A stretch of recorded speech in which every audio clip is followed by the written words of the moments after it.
Good afternoon. I now call to order the Tuesday, December 10th, 2024 School Board Workshop.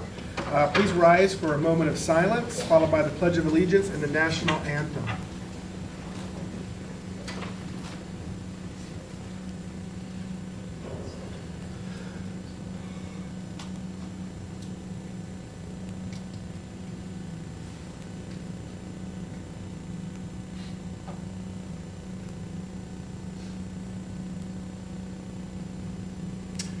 Please join me in the Pledge of Allegiance. I pledge allegiance to the flag of the United States of America and to the republic for which it stands, one nation, under God, indivisible, with liberty and justice for all. Oh, say that you see by the God's earthly eyes, what so proudly we hailed at the twilight's last gleaming, whose fresh skies and bright stars through the perilous skies, for the breath as we watch with the galaxy stream. Then the rockets red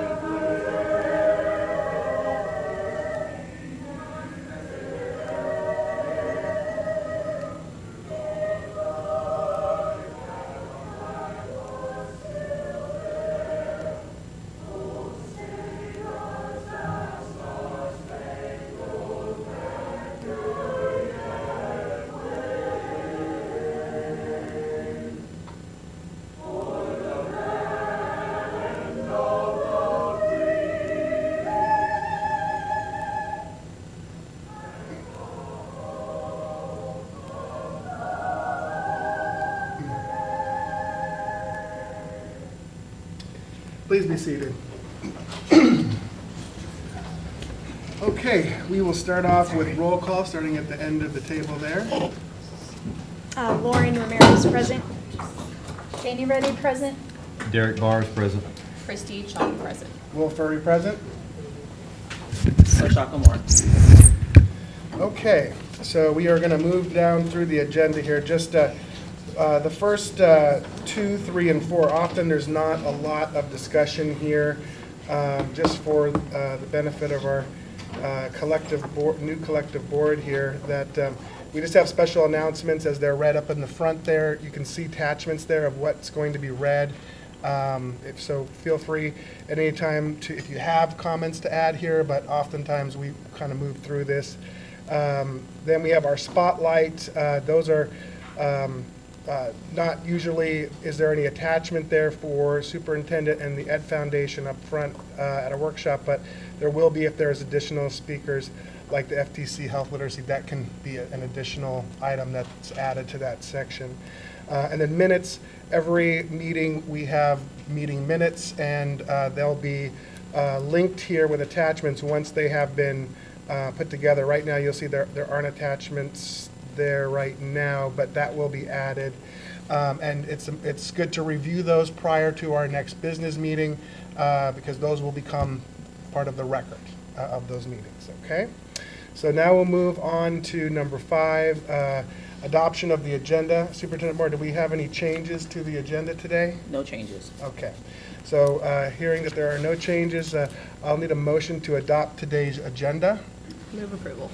Okay, and I need a second. I'll second. Okay, so I have a motion from Ms. Chong and a second from Mr. Barrs. All in favor, say aye. Aye. Aye. Opposed?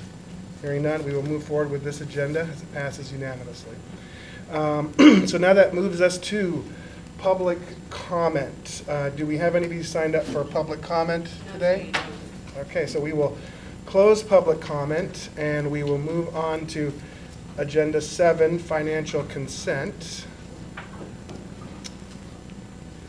Afternoon, Chairman Furry. Welcome. I'm Superintendent Moore. Here. Ms. Whitmore and I are here to answer any item or any questions you have on consent items 701 to 709. Okay, board. So we'll start with 7.01. That is the request for board approval of Imagine Charter School finances. There is an attachment there if you had an opportunity to review before. If there are any questions or comments for staff in regards to this? I do. On the report, there was a line item of $12,000 that indicates it's both in the expense and in the revenue column, and the percentage is set as 100, making it look like it was spent.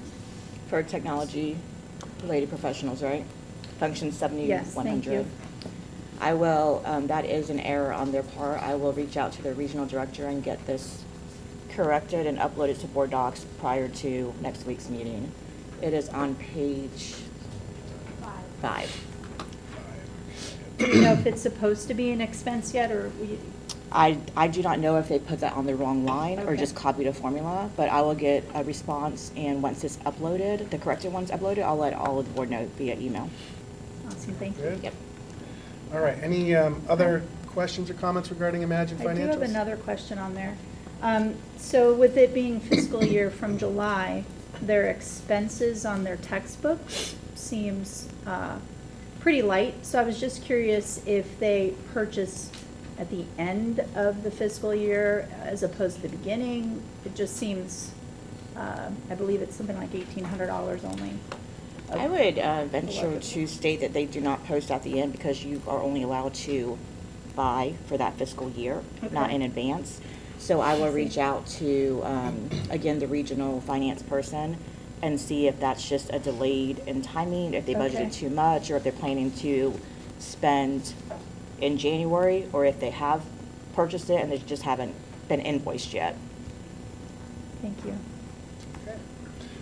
Any other comments from the board? No? So we'll move on to 7.02, request for board approval of purchase orders over $10,000. In your attachment, you have a list of various items there. Does anybody have any questions or comments regarding these items? I have a couple. Okay, yes, go ahead, Ms. Chuck. First was I just didn't know what San Panther Educational was. I'm going to have Mr. Reeves come up. That is a CTE grant of Adam Blair's. Good afternoon, Board, Superintendent Moore. Mr. Blair is out. His son had separated his shoulder, so I'm going to try and fill in, provide some information for you, and hope to help. This is part of the CAP grant, Workshop Development Capitalization grant that's done. We received approximately $500,000 from this grant, and this fee was paid out of the grant, so it didn't come out of our general fund budget. The fees were set up to help with a consultant to help not just write the grant, but it also helps us manage the grant and how we're processing amendments for the state. Some examples of the work include we were able to purchase a truck for the ag program at FPC, which has been years in the waiting. Other things like setting up training for manufacturing with CNC equipment that can be used for advanced manufacturing and providing some support to that. And multiple districts throughout the state have utilized this consultant throughout the state for this CAP grant. So just to clarify, that is an expense that's coming out of the grant? Correct. Okay. It did not come out of the general fund. What is that, what's the percentage of consulting that's going out from that grant? So if the grant was approximately, I don't have the total grant amount, somewhere around $500,000, so 26,000 from the 500,000. So that's just one time, it's not Correct. recurring? Okay. And Salus Medical, Lauren, is that your business? I'll let services. Thank you.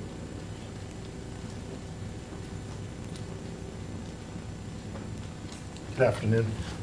This is a PO to replace our AEDs that are around the districts that are 12-plus years old, that are coming to the end of life, and that's also with the pads and the batteries, et cetera, throughout the district.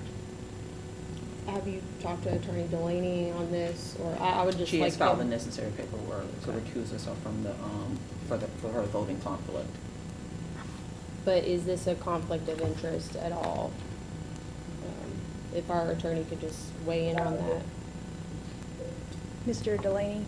Mr. Delaney, there's a question on the table from Ms. Chong regarding the Solace Medical Training LLC and the also the ownership of that by a board member.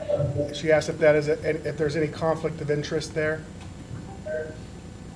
Yes, I do believe it would represent an ethical conflict that would not allow the board member Ramirez to vote on the issue. So I have discussed with her the recusal process to announce at the meeting and also to fill out the required form. And Thompson and I have also coordinated on that. Okay, so this just basically means that any board member would just need to recuse themselves from the vote in this scenario. Is that correct?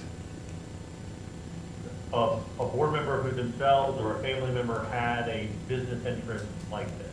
Okay. But is that okay for, I know this is before your time, but I just want to make sure we're being ethical, that we can put in a bid, like a personal business. It's a personal conflict for the board member, but not a conflict for the board overall. So it's a voting conflict, but not something that would prevent this bid from being submitted. So it's not a prohibited action or relationship. It's just a conflict in voting. Am I understanding that you correctly there? Correct. Okay. Now, this does, ethical issues can be complex, and there is some legal guidance that talks about long-standing, ongoing business relationships that would involve a lot of back and forth or entanglement with the district should be avoided.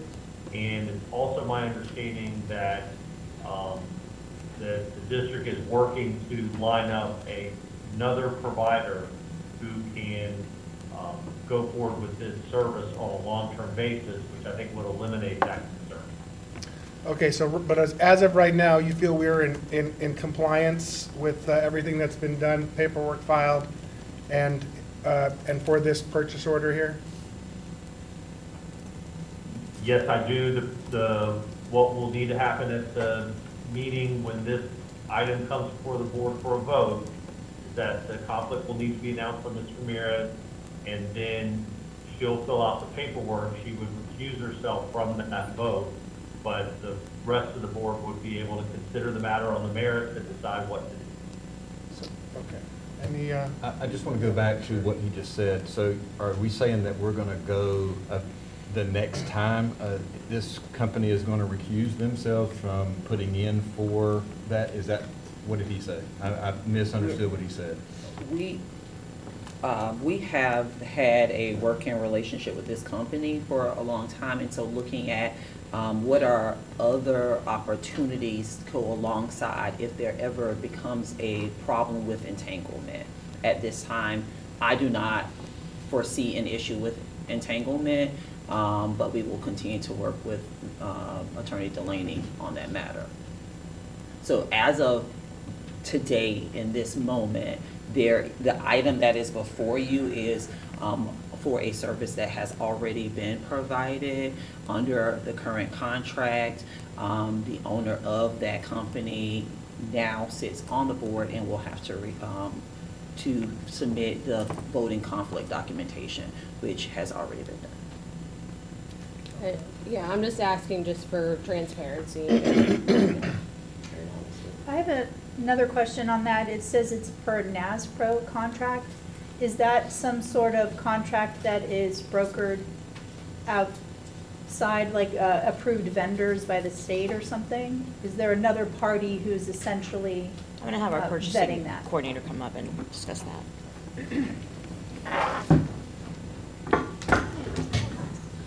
Good afternoon, board.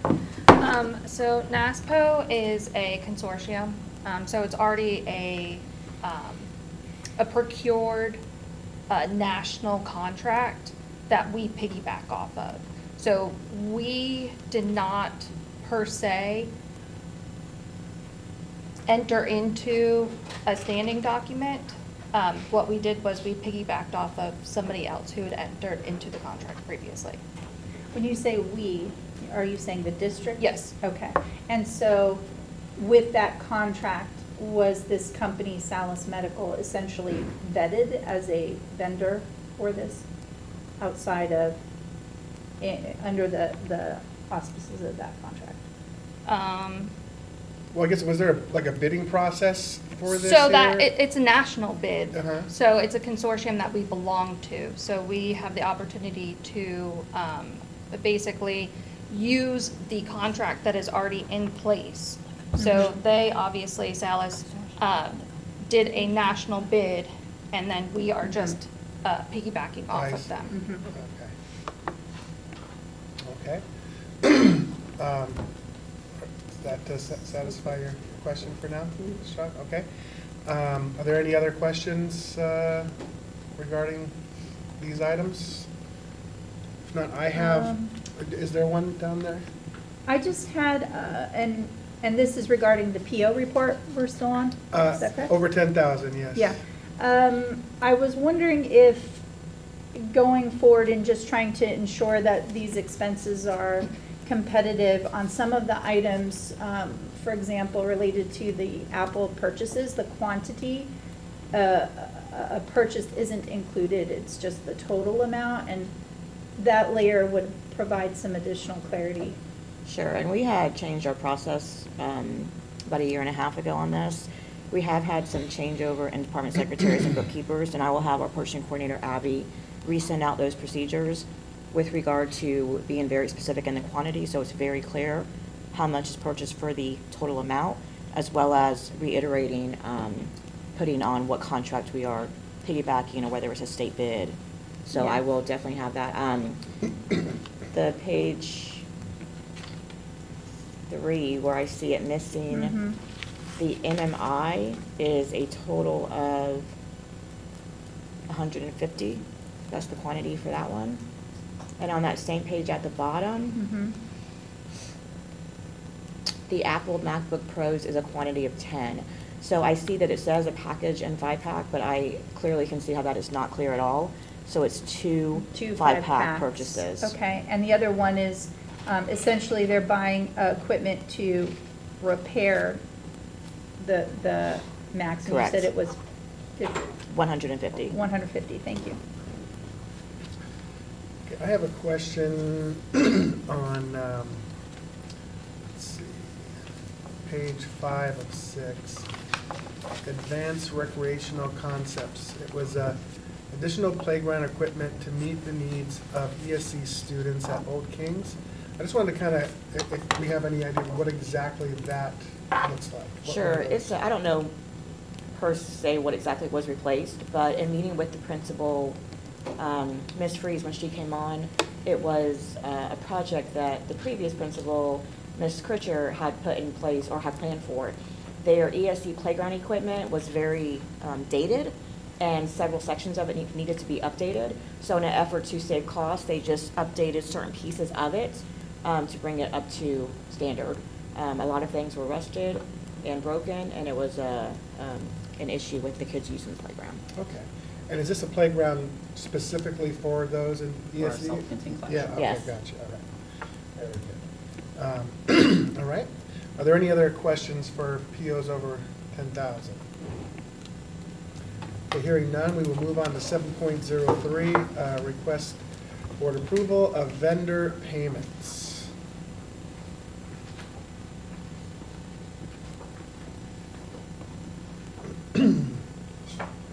So are there any comments or questions for staff on vendor payments? Okay, hearing none, we will move on to our next agenda item, 7.04. Request board approval for deletion of inventory. Looks like we've got some old MacBooks here, copiers. I did have a question with these MacBooks. Are these, everything here is to be junked. Are these like equipment that have been damaged, or is there like, is it just at the end of their life cycle? What was your, Mr. Deasing?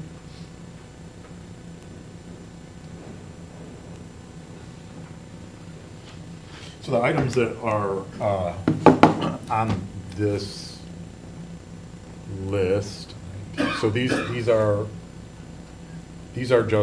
being disposed of from the standpoint of that they're several years old.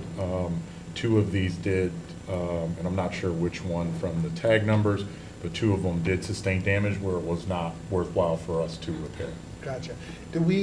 Is there any secondary market for these computers? I mean, if, for resale or people that buy them to refurbish them? There are several that are out there and available. Do we do participate? take advantage of some of those. Yeah, okay. We also do some donation to the Edge Foundation, so we do a combination of those. Okay, so these are, if they're at junk, this just means they're not marketable. Typically, when you see them, they say junked. They usually have been peeled in basically parts, whatever we can utilize, if it's got a good battery. Typically, you see that's something that's less than 5 years old. And it does sustain damage, then we determine whether or not it's worth to repair, and then we'll harvest parts depending on what is viable to be able to use for like said items in the rest of the fleet. Okay, so these items here, we may be using these to repair parts from this to repair other ones, and now these are just no longer of any use or have any marketable value at this point. Correct. Okay. Basically a shell, Yes. if you will. Okay, I just wanted to clarify that there, because I have some Mac equipment that's lasted a very long time, and I know these have a longer shelf life than other types, so that's fine. Thank you, Mr. Deasing. The shelf life decreases some when we put them in the hands of. Yeah, we have a Just a very little bit. resourceful crew here, don't we? Yes. Replace many cracked screens. Okay, great. All right, so if there's no other questions on deletions, we will move on to 7.05, request board approval for finance budget amendments. I was just hoping to, on these transfers, because, and I thank you to Ms. Wormack for educating me about understanding that how this money is moving, but what would be super helpful to add clarity is the project numbers. I don't have any reference or index to look up what it's related to. Sure. I will have Carrie send all the board members a spreadsheet, which is the chart of accounts. As you know, it's like a 25-digit code strip, and Carrie pulls all this data from Skyward, so there's a separate tab for fund, function, object, center, and project. And we do update that every year and push that out to all the bookkeepers and department secretaries. So I will have her send that to all of you so you can actually use that for reference in these documents. Super. I will tell you that the budget transfers and budget revisions in Skyward does have a limit of text. So you can't write out the entire grant number, which is why some of these are very short, because they are Right. limited. I appreciate that. And that's not something that would be arduous, right? It's something that is essentially one index a year from the grants It's that you've already got. created, Right, and Carrie okay. just recently did it about a month ago or Okay. 2 months ago. We usually do it a little bit after fiscal year end, once we get all new stuff in, but things do change every year, so I'll have to push that out to all of you. Thank you so much. I appreciate that. And I just had a question regarding the first line item there, which is just what that is, IR Quest software, WordPress certified. Are you on the This is in the transfers on the top line there.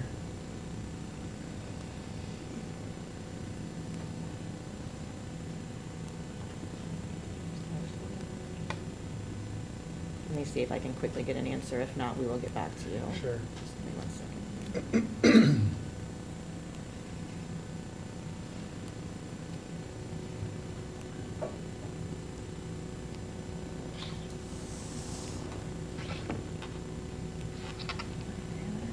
That is a CTE class. Mr. Reeves, if you could have Adam get with the board on this. It's budget transfer 2400318. It is for Buddy Taylor. Oh, you're right. So what happens with, thank you, what happens with the, these are CAPE funds. So we track CAPE funds by every year. What's earned in 22-23 does not come till 23-24. So there's always a delay. When we add the budget for these funds, we tag it with a sub-project, which is the fiscal year it was earned in. So what they're doing in this budget transfer is just moving it from from 3 fiscal years and consolidating it into one, which will enable them to easier submit a requisition. So instead of having $200 here, $500 here, they consolidate it all onto one line. And that line takes care of ordering like intercertification exams. So it kind of consolidates all into one place that makes it easier to manage and to facilitate that space. Okay. All right. Any other questions? Thank you, Mr. Reeves. Are there any other questions on? I just had one on that same page, Yeah. just to transfer funds to correct functions and objects. There's like $6,000 or so for that. I mean, is that just a multitude of different little small items that have added up? Sure. Usually what happens, you'll see that a lot on capital projects, because when we give schools their capital funds at each year, we put it in one generic code strip. And this is the main example of why this is done. If they are buying something over a $5,000 threshold that has to be capitalized, it's coded to a different object per the DOE Red Book. So they got to take it from their main pot of money and move it to the correct code strip so the coding's right. Another example, which happens quite commonly, is when schools budget for their supplies, there's 2 different supplies. There's consumable and non-consumable. So consumable is like the staples, but the non-consumable is the stapler, right? So if it's a one and done use, it's consumable. So a school could very easily just put $10,000 into consumable supplies, and as they start to do their purchases, they have to get it on the right code strip depending on what they're buying. Is that, okay? Any other questions on 7.05? Okay, so hearing none, we will move on to 7.06, approval of professional development travel. Just have a few small items there. Any questions or comments? Okay. Hearing none, we will move on to 7.07, approval of district financial statement.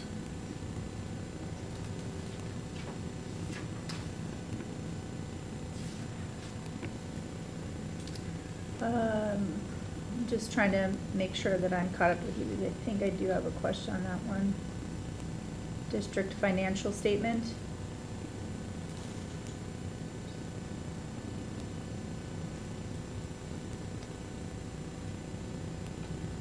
No, I believe it was a different one. Thank you, I apologize. Okay, no worries. Anybody else? Just on the general school fund on page 1 at the bottom there, and it shows that we've collected 14.2%.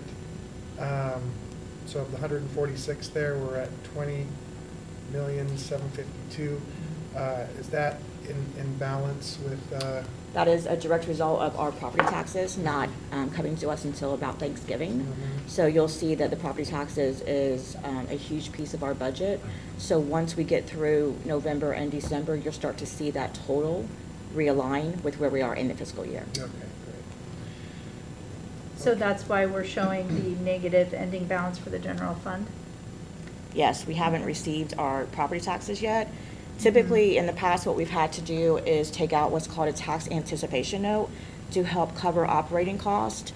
And we've been fortunate to have enough in reserves in our capital funds to float us, which you're allowed to do per statute as long as it's repaid within 12 months. Okay. So we've saved about $80,000 in interest each year because of that. Okay. On page 3 of that one, the percent remaining, is there an error in that column for the formula? So for example, 10.9 million for county office doesn't represent 257% of the 13.9 million.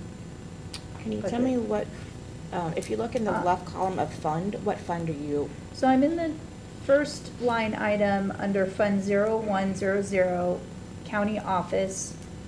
Budget is 13.9 million. Yes, I do believe that. And available funds 10.9, but it says percent remaining 257%. I will need to look at what that formula is, but yes, I will take a look at that. I'm not sure which column that actually calculates, but I will take a look at that. Okay. Any other questions on 7.07? Hearing none, we'll move on to 7.08. Approval of audited financial statement for internal accounts. I will just give a quick narrative on this. Our internal accounts, which is the club and activities, athletic accounts of each school, also some departments, is audited every year by an external auditor. As you can see, the findings for each entity starts on page 15, I believe that is. I will say that this is a lower number of findings than we've had in the past. We have had a lot of turnover in bookkeepers this year. And that being said, considering it's a lower number of findings, that is positive. The biggest finding that we continue to have each year is about the timing of collections versus when they're submitted to the bookkeeper. We have worked with our auditors this year to try to figure out how to remedy that, and what we pushed out to the bookkeepers at the last bookkeeper meeting is the option of buying a drop box, which they have sufficient capital funds to do. With that will come a new process of a log of when the money is dropped off, as well as when the box is opened the next day. There has to be 2 people there, the bookkeeper and somebody else, to make sure the money's counted and it's accurate. So one of my staff, who is the liaison to the bookkeepers, is working on that. When we go out to schools in January to discuss this report and findings with the principal and the bookkeeper, we will discuss that with them then. The process for this will be created by then, and we will push that out to them in an effort to try to get these findings under control. A lot of it is the events. As Ms. Ruddy, you mentioned, events happen in the evenings, there's no one available. There's multiple reasons for why this happens, so we are working on that to try to clean that one up.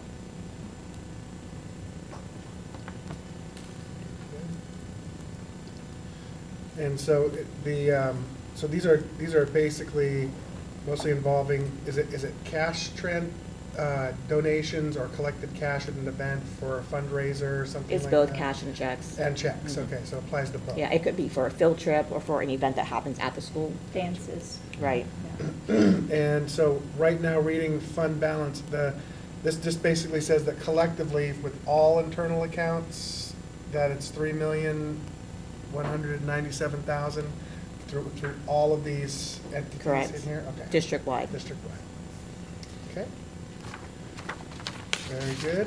Any other questions on 7.08? Okay, hearing none, we will move on to 7.09. As you know, our school district is self-insured. Our year for health insurance is September 1st through August 31st. Every year, as being self-insured, we are required to submit our financials along with all of our data for the plans that we carry for our employees to the state. They need to look at our financials and make sure that we are in line with what's called the safe harbor rule. What that states is if you're self-insured, you must have a fund balance that is 17% of total claims for the next fiscal year. And we are well above that. This is a very clean report. It is very lengthy. However, I will let you know that the most important page is page 76 of this 80-page report, which is the letter that basically states, page 77, which is the letter from the Office of Insurance Regulations that states that we are in compliance. Next page, sorry about that. If you see, it says that our filing is accepted, and we will do the same report next year as it's required every year. At a previous meeting, there was discussion about carrying or purchasing additional insurance because I guess we were nearing the cap for a particular claim. Does this include that additional insurance? or? This is expenditure? basically just on our, what this report is it takes a look at our revenues and our expenses. I believe you're referring to stop-loss insurance? Yes. Which is something completely separate. The Okay. stop-loss insurance cost is factored in here as an expense. Okay. But it does not impact the acceptance of this. Okay, I understand, thank you. I think she's also referring to the new laser that we put in for the. Oh, the laser. For the individuals that were, had an Yes. exorbitant cost. All of that is. Okay, so yeah, so all the costs are factored in, and if that's a new cost for this next year, Yeah. that will be factored into next year's report.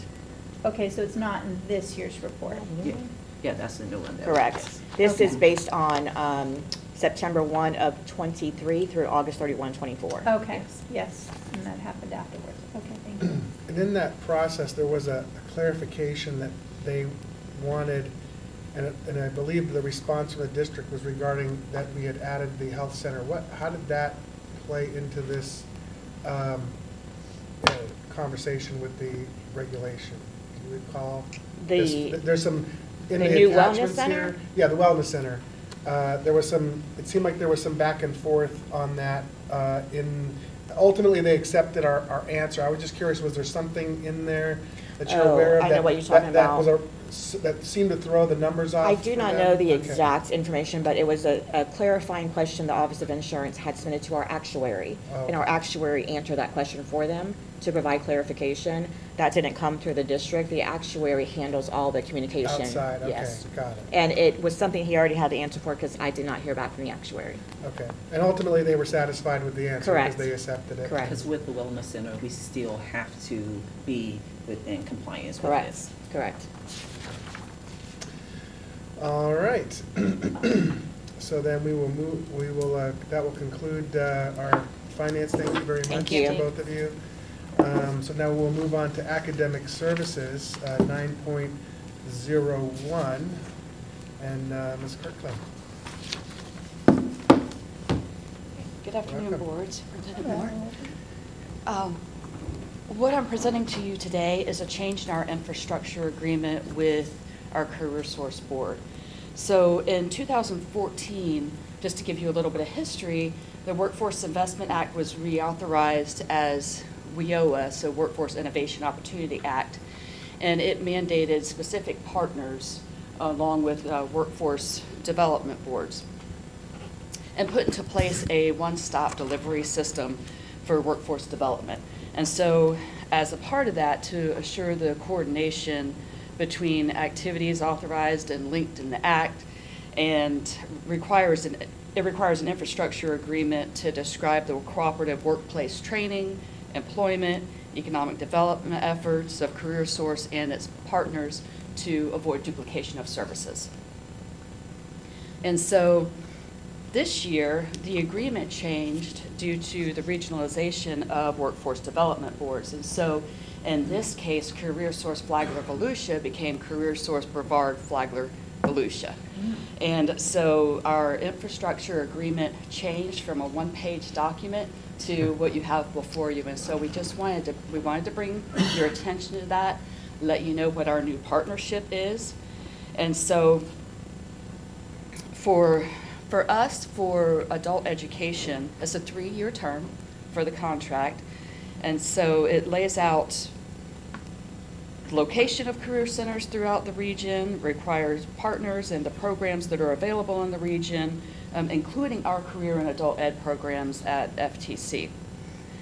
And so what we have agreed to do is to provide direct link contributions to their crosswalk system and a direct line and web-based communications for our CTE programs. And in this agreement, we also agreed to provide space for CareerSource to benefit the GED students in our accelerated GED program, formerly known as Road to Success.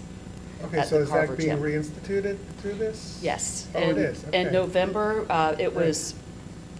we were able to secure, John Finelli and I were able to secure a grant, a crime prevention grant through the county to re-implement the teacher portion of that program. And so that began in November. And so CareerSource is partnering with us to come in and provide some of those additional services that were being provided by the grant, like student services, how to help a student navigate things that might typically cause them to drop out of school, and resume services, and they're looking into re-implementing some of the internship programs that were previously involved. So Flagler County Schools is doing the best that we can to re-implement that program in all ways possible. Okay, so what will it look a little different than it was before, or is it? The hours of operation are the same for the students. It looks like one teacher instead of two. And so our academic subjects are now combined, and so it's structured a little bit differently. The services offered to students will be one time a week with Career Source and utilizing the offices that are downstairs, and then through our student service specialists at FTC, which was the prior other teacher at Road to Success.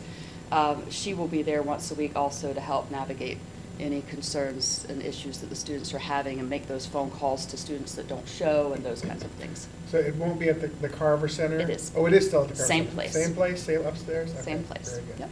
All right, thank you for sharing that. Sure.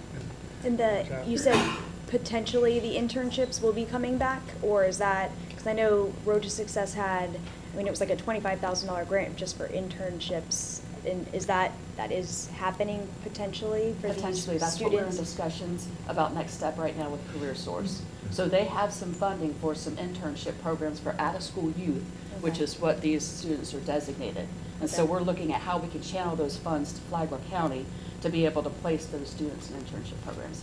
Okay, and would the number of students still be the same that are able to, the opportunity to be in this program? Because I know it was, they had to apply and you'd get interviewed, you know, it wasn't open, you know, to everybody, but So the- similar numbers, but maybe a little bit less because there's only one faculty, or? So the stipulations of the grant with the crime prevention grant are that it will serve about the same demographics as previously. So ages 16 to 24 that have dropped out of school and need to obtain their GED to be successful. There's no contracted actual numbers of students that are served in this.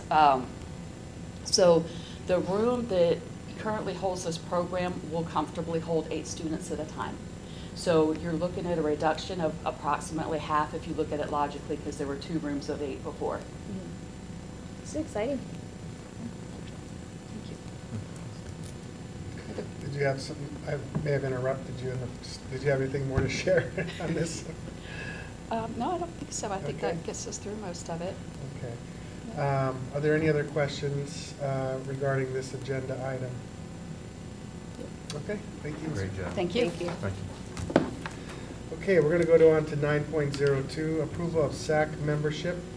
Mr. Reynolds. Good afternoon, everyone. See you, sir. So there are several statutes that deal with school improvement, which includes school advisory councils. And one of those requirements is to have the board approve our membership lists. No more than half of the SAC membership can be staff members. The rest have to be community members, parents, and students. And so we also have our SAC committees go through and check off that they're meeting all of the other assurances that are in the statutes and sign off on those and submit those to you for approval.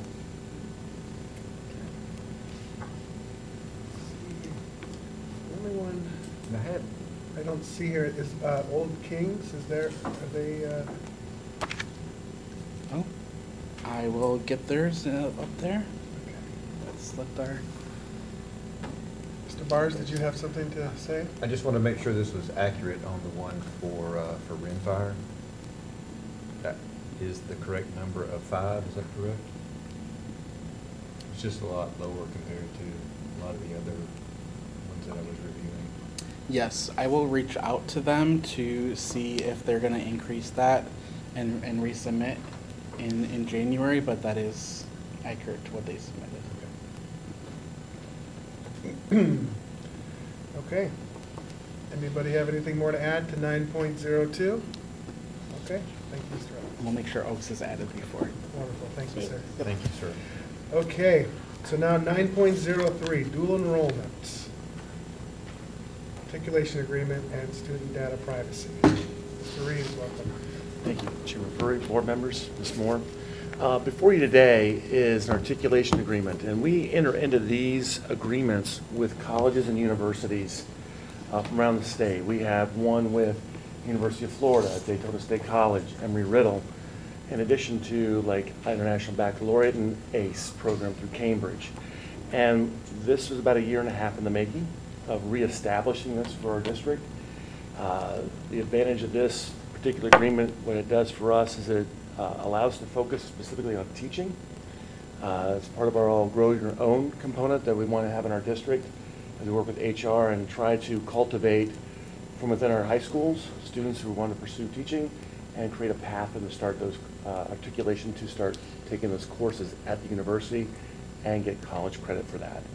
And so that is that agreement for you, as well as the student privacy agreement. And we work closely with technology department with this, Mr. Deasing and I, with regard to making sure that we're in compliance with state statute with our student information that is shared and transferred back and forth between the university and with Flagler County schools. So this agreement, it's focused on teaching and education? That is correct. Okay. I was trying to figure out what was the... Yeah, they've outlined 4 courses for us, and we had this established in years past, and it kind of just did not get traction, but working with the high schools to try and bring this back, establish some pieces and parts of that to kind of help. So as we think about employment, finding multiple pathways for our students to be connected and stay here. So that's what this is before you. Is there any incentive for students to, who are getting their education to act through this system, to serve a certain number of years to teach in the county as being a benefit of this program? That would probably be a question for Mr. Willett and HR about that relationship. Yeah, but nothing through the dual Nothing through the enrollment dual this year. enrollment piece, Nothing on no. this. Yeah. I mean, it is free. There's no Right. cost to our students to attend dual enrollment college universities, but there's nothing as far as an incentive that piece yet. Now, the data privacy component here, is this basically the same data privacy agreement that we had to create after the statutes changed for all of our technology? Is that just being applied into this Right. here? Correct. Okay. Yes, sir. Just a real quick question on the payment of instructor salary. Can you elaborate on what that portion means from them to us on invoices that they're going to be sending to us for an instructor? So for instance, what'll take place, I'll give you an example like with Embry-Riddle as an example because it's current. But they will give us an invoice by semester for us to validate the information's correct, and then we pass it through to finance to make sure. So we check first and then send to finance to make sure that they are accurate and then getting paid. Okay. Any other questions on 9.03? Okay, hearing none, we will move on to 9.04, early college agreement. Mr. Reeves. Okay, so this is required by statute, 1007.273. The state of Florida specifically outlined 4 districts to coordinate with local colleges that they have an early college agreement. And so what before you today is that agreement that we've had for a number of years now with Daytona State College. And it specifically offers opportunities for our 11th and 12th graders to transition and be a full-time student, as it were, at Daytona State College. There's a number of information there just as far as the requirements. Industry certification is available should student choose that, as well as a notification process. We include that in our parent nights for dual enrollment and those opportunities. I will say this, we do not have students that partake in this because we have our dual enrollment option, right? And so just to give you, for instance, we have just under 500 students that are dual enrolled in some capacity through Flagler schools, 430 specifically for Daytona State. And so it's a great opportunity for our students through the dual enrollment program because they can start in high school taking dual enrollment courses at our campuses. It's a great entry-level opportunity that's not outlined in the early college agreement. So it allows us to have a little safety net under our students as they start taking college courses, and we can kind of help guide that. Last year we had 59 of our seniors graduate with their AA degree. We're about 6% of the graduating class. So very proud of that relationship that we have with Daytona State and how we work together for that. But that's a little bit other background for you as we look at the early college, because technically we don't have students go through it, but it meets the state's requirement for that. If that makes sense. Yeah, I was gonna ask you, how is this different than dual enrollment? So this is where the students would enter basically full-time college as an Okay, 11th they're and just- 12th grader. yeah. Here, we can start them now. As our students matriculate, they leave our campuses. They Yeah. start taking more and more courses. For those in particular that get their AA degree, they're taking a number of the courses, which also translates to their high school diploma requirements.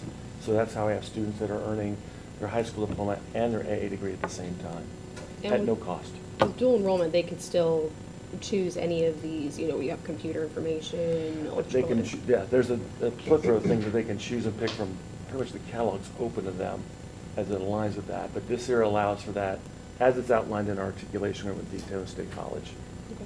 So this program limits their majors and essentially lets them skip after they've reached the high school graduation requirement electives. How does it affect is there any difference in how it affects our student funding between the two programs, right? My understanding is with dual enrollment, we have to send those funds back for the number of credit hours that our students are taking. Is that the similar? Similar, Or- on page 5, there's an outline of funding information in there, of cost per college credit hour, that's outlined in statute. And I know Superintendent Moore, you've said we want to increase this percentage up here in the dual enrollment and other area. Are we setting some goals that we can, in our strategic plan for that? Yeah, well, we're really, yes, in the strategic plan, but really focus on helping to educate our community and our students about the opportunities that are available. And so not saying you must take dual enrollment or this, but all of our students should be taking advantage of our accelerated opportunity through ACE, IB, dual enrollment, military designation, industry certification. And so what we find is that our overall percentage has been about 50%, but we offer all of the opportunities that are available. So at our middle schools, we focus on helping to educate our 8th graders about that. This year has been really that focus. And then building a infrastructure within our high school course selection process that identifies more quickly those students who are not taking advantage of those opportunities, because we offer them all, but we only have about 50% of our students who are taking advantage of them. Now, of that 50%, some of them are taking advantage of multiple, right? They may Multiple, yes, correct. take dual enrollment and industry certification, but we have we have 50% of our students that are not taking advantage of those opportunities. To piggyback, in particular, ACE students program allows them to dual enroll at the same time. So you will see a number of ACE students graduate with their ACE diploma as well as their AA degree. College Board advanced placement courses is another acceleration opportunity that we afford our students to give them many avenues to partake in opportunities for advancement. And how are we ranking in this area? Are we right there? Are we below average? We are definitely not right there at all. When we look at where we are across the state in our performance, we are up in the top third, in the 20s in most of the areas. Some of them higher than that or lower than that, which is the good place. You want to be lower. However, when it comes to acceleration, and remember this is lagging data, for acceleration, and I know Scott's over there, he's pulling the numbers, but we were like 60 out of 67, terrible, when we think about where we should be, because we offer all of these. I think that is a part of our problem that we've had as well, is that we have all of the opportunities, and so sometimes it's harder to make sure that everybody's taking advantage when you have so many opportunities available, and I don't think it has been something that has been a focus. So last year, we began to help, we made it a focus for us, and now we're working this year on that same focus, but really the fruit of our labor doesn't come for another year or so around the work that we're doing because of it being the lagging data. But if you just pull it straight, where are we, Scott, with it? 60, 61? So for college and career acceleration in our high schools, we are 61st. Yeah. 67. And I do want to also add that we are looking we just started looking at ESE data in this area too. So looking at individual students and what opportunities we can provide for that specific population, so that not only do they have the opportunity, but then they're also successful in that opportunity. And we are we're doing a road trip, visiting all of the schools, trying to help educate our families and the communities around our community around this. In our strategic plan, it talks about us giving access to our students, and we have access, right? You can go on the website, you can take the classes, all of that. But how do we make that more active? This year, we're doing something new that had not been done here, from my understanding, widespread. But our high schools are going to our middle schools, meeting individually with our 8th grade students and their families, giving opportunities for them to sit and go through their course selection process. We have just a list of different things that we're doing, really trying to infiltrate our 8th graders so that they come in with the mindset, so that we can spread that into middle school, so that our high schools aren't having to work so hard for it. And so under Mr. Tager a few years ago, we started talking about Graduate 100, and we really focused on that, really focused on our graduation rate. We've improved that over the years. So now what we're really talking about is Diploma Plus, saying that all of our students should be graduating with a high school diploma plus something else. To this conversation, high school diploma plus dual enrollment, high school diploma plus ACE, high school diploma IB, and the list goes on. So that has been our focus, because we offer it all. And so it is shameful to me that we are 61 out of 67. When we were the forerunners in classrooms to careers here in Flagler County, that's us. That's what we started and did a lot of work with that under Jacob Oliva, and so we just have to get back to that.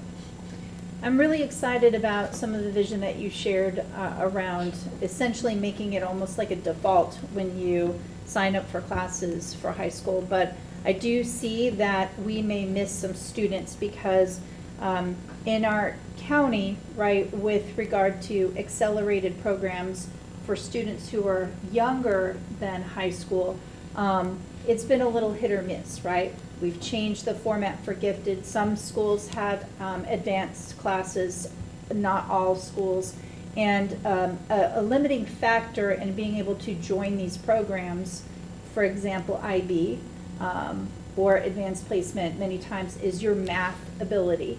And your math ability, you have to be able to get that algebra in by 8th grade, or even Spanish, in order to fit in the requirements for IB. And so while we may be making inroads, educating people going into high school, that education really needs to start in 6th grade. Yes. What you choose in middle school will help you be set up or preclude you from participating in these things. And I agree with you, there is not one single student in this county, with us being a smaller county, and be able to communicate to every person that they shouldn't either be in a vocational or preparatory program or IB, ACE, dual enrollment. Every single child should be in one of those programs. I think to Superintendent's point, intentionality, right? What are we doing intentionally about each student, right? And helping them and their family make decisions. In addition to your point about mathematics, we've been working for the last few years with regard to 7th grade advanced.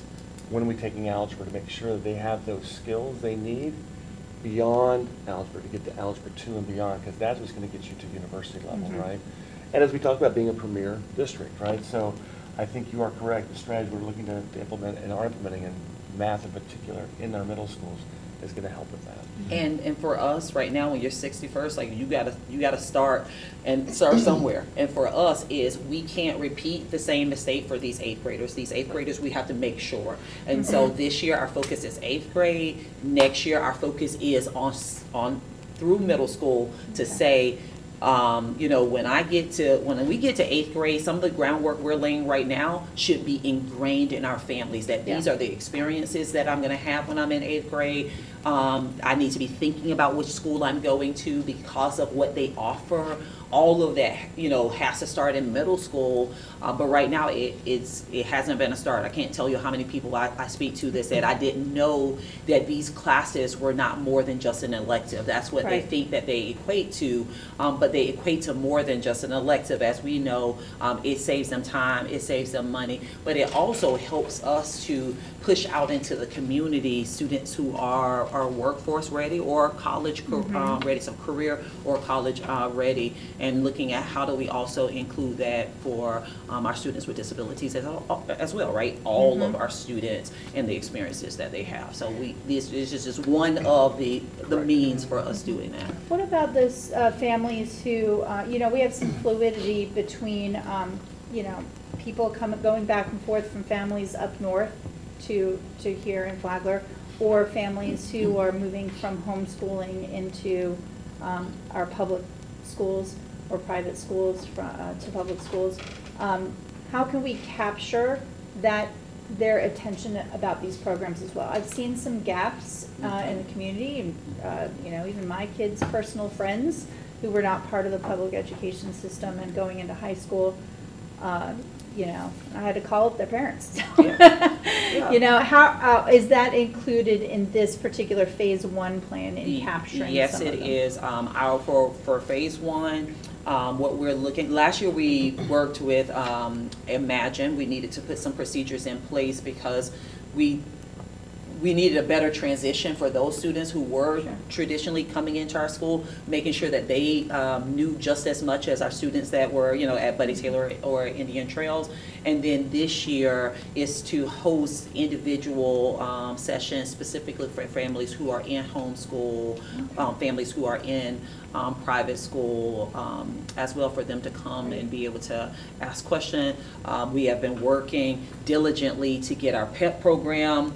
I know Louise is like, you better mention PEP, right? We're working to get our PEP program started, and we've done a lot of work with that. We have some families that are taking advantage of that, so they're taking their voucher and electing into classes within our school. We have not seen any payment yet. That's not on the behalf of the parent or anything. Right. That whole system process just has a little time to catch up, just like our FTE dollars roll in at a delay.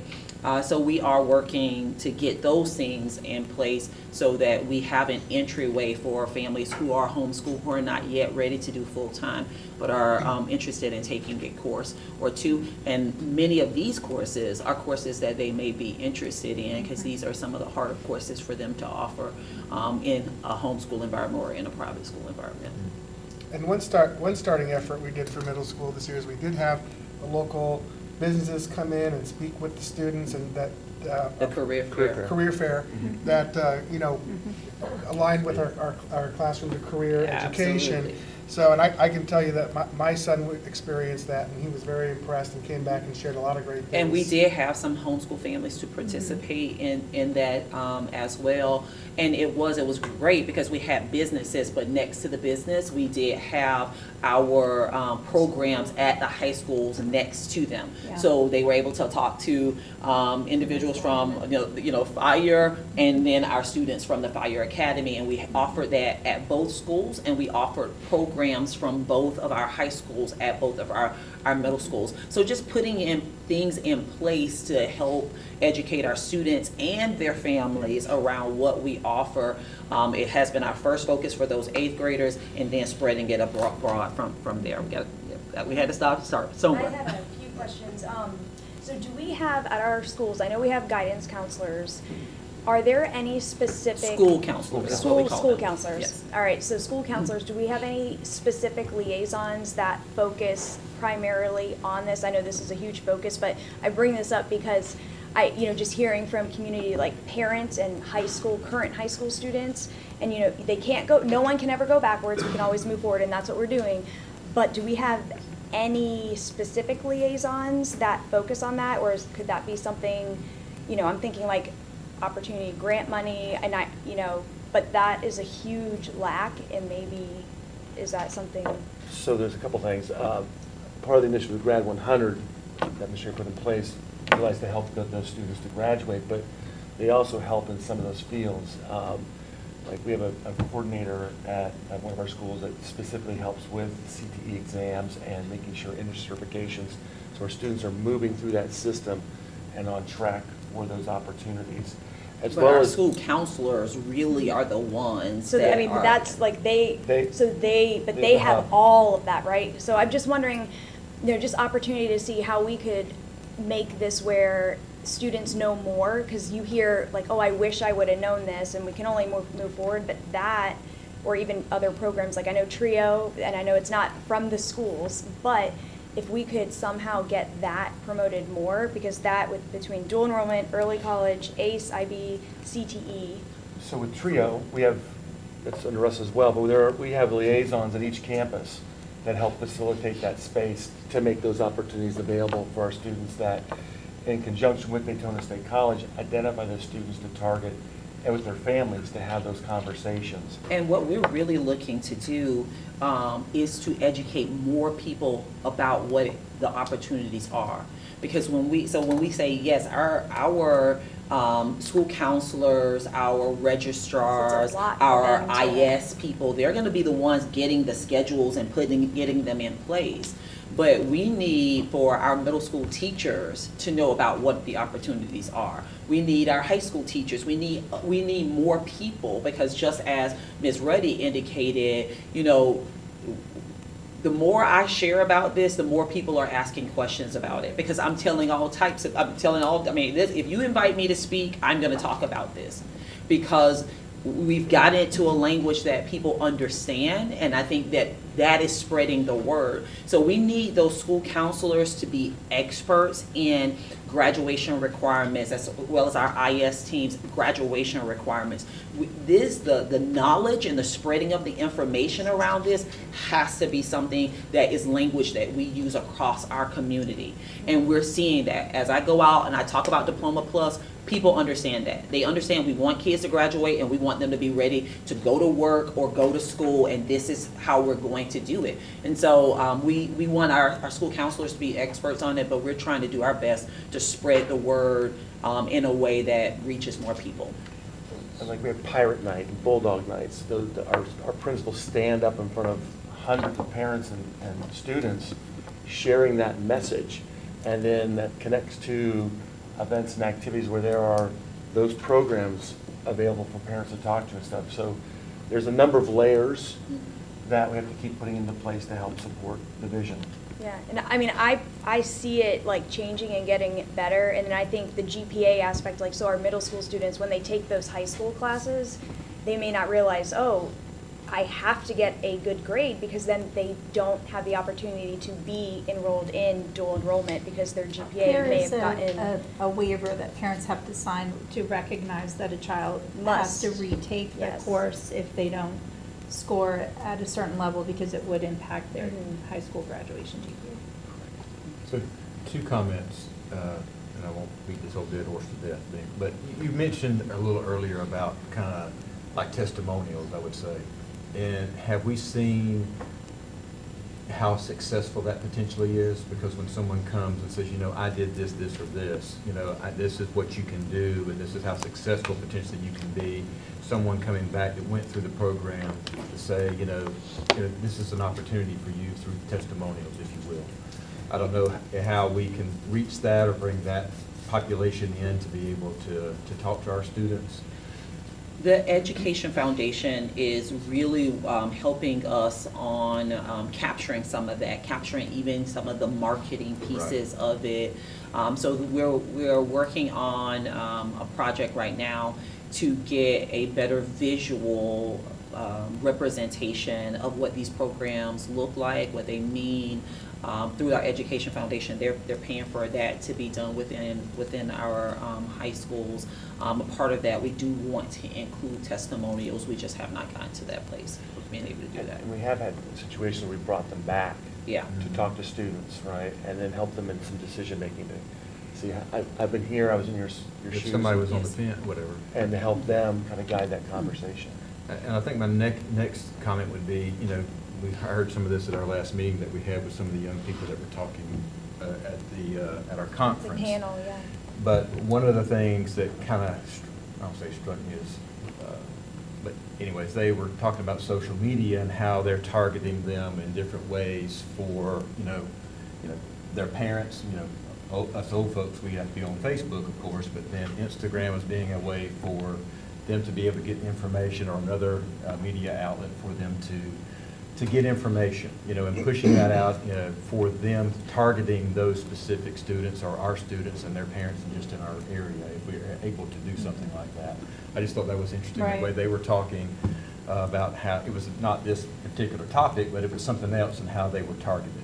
Right, like, they don't go to a website, they don't use Right. Facebook. Yeah. That's typically our primary communication. You're missing the student. Because I think another misunderstanding is that parents and students feel that these programs choose you, like, oh, you've accomplished this, we're going to invite you to this program.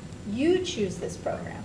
And so you're in 100% control, and they need to take that action, and that's what we need to kind of have that paradigm shift for them. Yeah, and that's why I brought up the students. So there was a panel, and they're like, man, I just wish I had more guidance, because their parents don't know, how to help them, which, because they're not in the schools. So that, and I really see it growing. So I think this is going to go far. But and then Dr. Holliday had her ESE students participate in lots of opportunity. These are careers that anyone can be a part of. So I mean, we're doing really neat things. So Absolutely. Yeah, and Exciting times. I'm glad you brought up that student panel, because that was very enlightening. Yeah. What we're referring to is that we were at a week-long school board conference for the public to understand what we're talking about. And, one thing that really caught me is that one of the students says, the reason why we struggle sometimes is because we tune out. The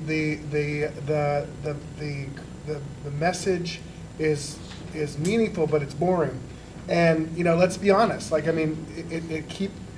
they're learning in a different way right now, and social media and technology are part of their lives, right?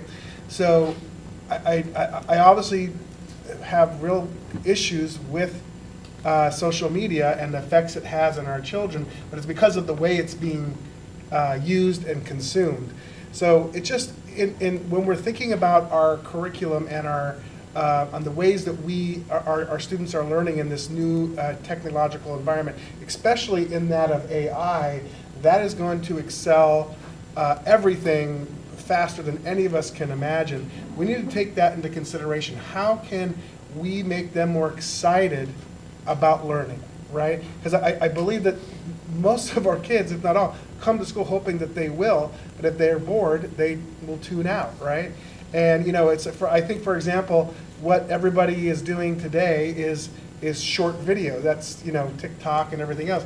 So if there can be lessons that are brought in where it's not a long presentation, hello, I'm Mr. and Mrs. So-and-so on a chalkboard here, where there's almost like micro learning in the sense of maybe a micro tutoring app, that could walk them through math things that are pre-vetted by the district, right, that could be shared. So I'm just kind of throwing some ideas that just started flowing after hearing these students, and I was really impressed how honest they were and straightforward they were and candid.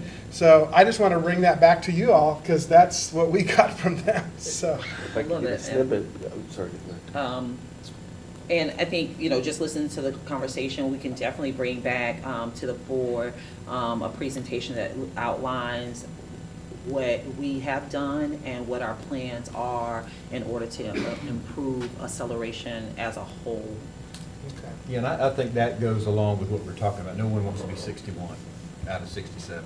And then, how do we move that forward, and having some sort of presentation, like I said, how are we going to reach all the things that everybody's had a conversation about here today?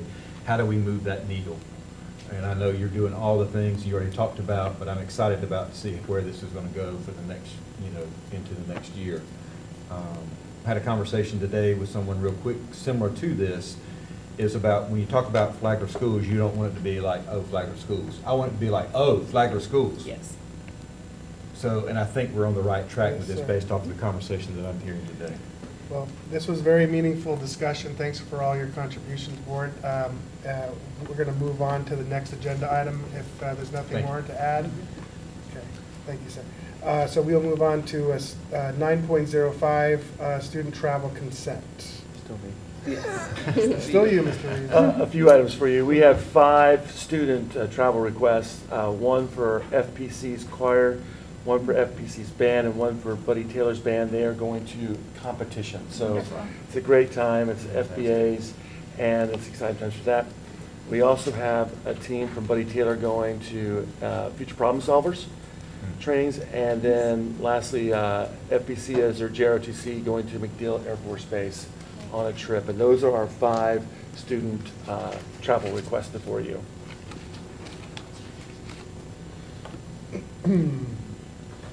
All right. Are there any questions or comments on student travel? Yep. Okay.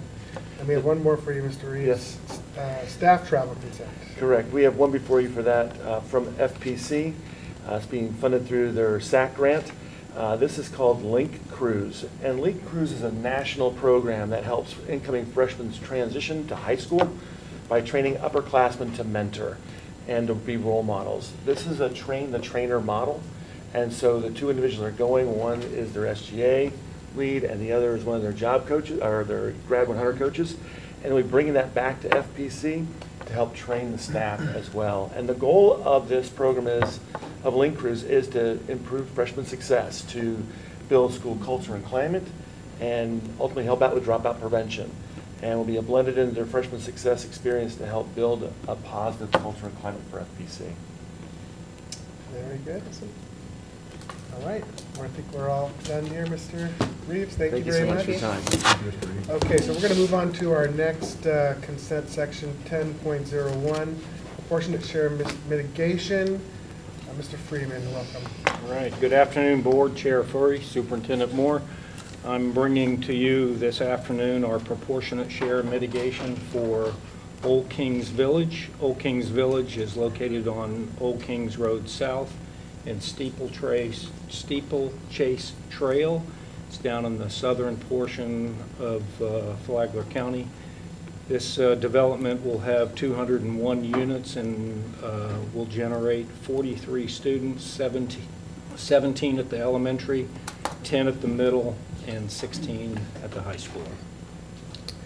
Just, I know where this is, and it makes me sad to see all these trees being knocked down. Do you happen to know the builder? Like what kind of type of homes will be there? I don't know what, Just they're curious. single-family homes is what they are. The size, I don't.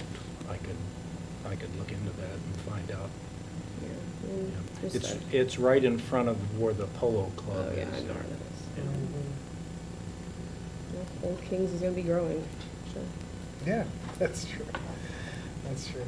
So, and just so we can clarify for all board members here, so this is essentially they're mitigating the future need for the student stations, even though the houses aren't built yet. They're paying the amount that's going to be needed to make those seats available when they're needed. Even though they are not needed today, they're paying for the future need. So we have that money to have those seats ready. They're paying ahead. So. And so this is similar to the Hunter's Ridge thing. And so have we incorporated levers to avoid a similar situation that we're in with Hunter's Ridge, or making that? This is a little bit different than Hunter's Ridge. Hunter's Ridge was a donation contract that the school board made with that developer. This is a mitigation agreement straight out of the ILA that our oversight committee painfully went through the the terms and conditions of that, and Okay. all the municipalities have agreed to this format. Okay, so this is a standard agreement, is what It you're is, saying? Okay. right. Yeah, and if you go to page 4, it Yeah, kind I do of see the outlines timeline. how The timing. Timing, because it wasn't, this was before I was on the board, but they had agreed that it would be paid out in 30, 30, 30, and 10. Exactly. Right. So based on certain milestones. But what's the, what is the,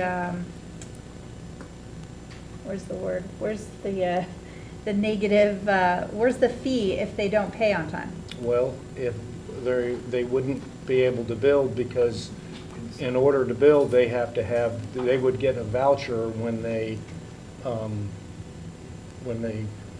at So that it point stops for. their Right, it stops that progress. process. Okay. Either they're going to build and pay the impact fee, or they're going to pay up front, give us we'll give them a voucher, then when they Okay. go and turn in their permit, they turn in the voucher Okay. form for basically. And And that's Hunter's the Ridge teeth was- that's missing on the other agreement. Right. Okay. And gotcha. Hunter's Ridge was a different agreement entirely, and that remedy was something that we, as a board, came up with as one, because it wasn't written into the language. But here, they have to pay all the way through to keep moving the process forward. Yep. So, and this was, like Mr. Reed said, this was an interlocal agreement, not just agreement between the school board Okay. and the Yeah.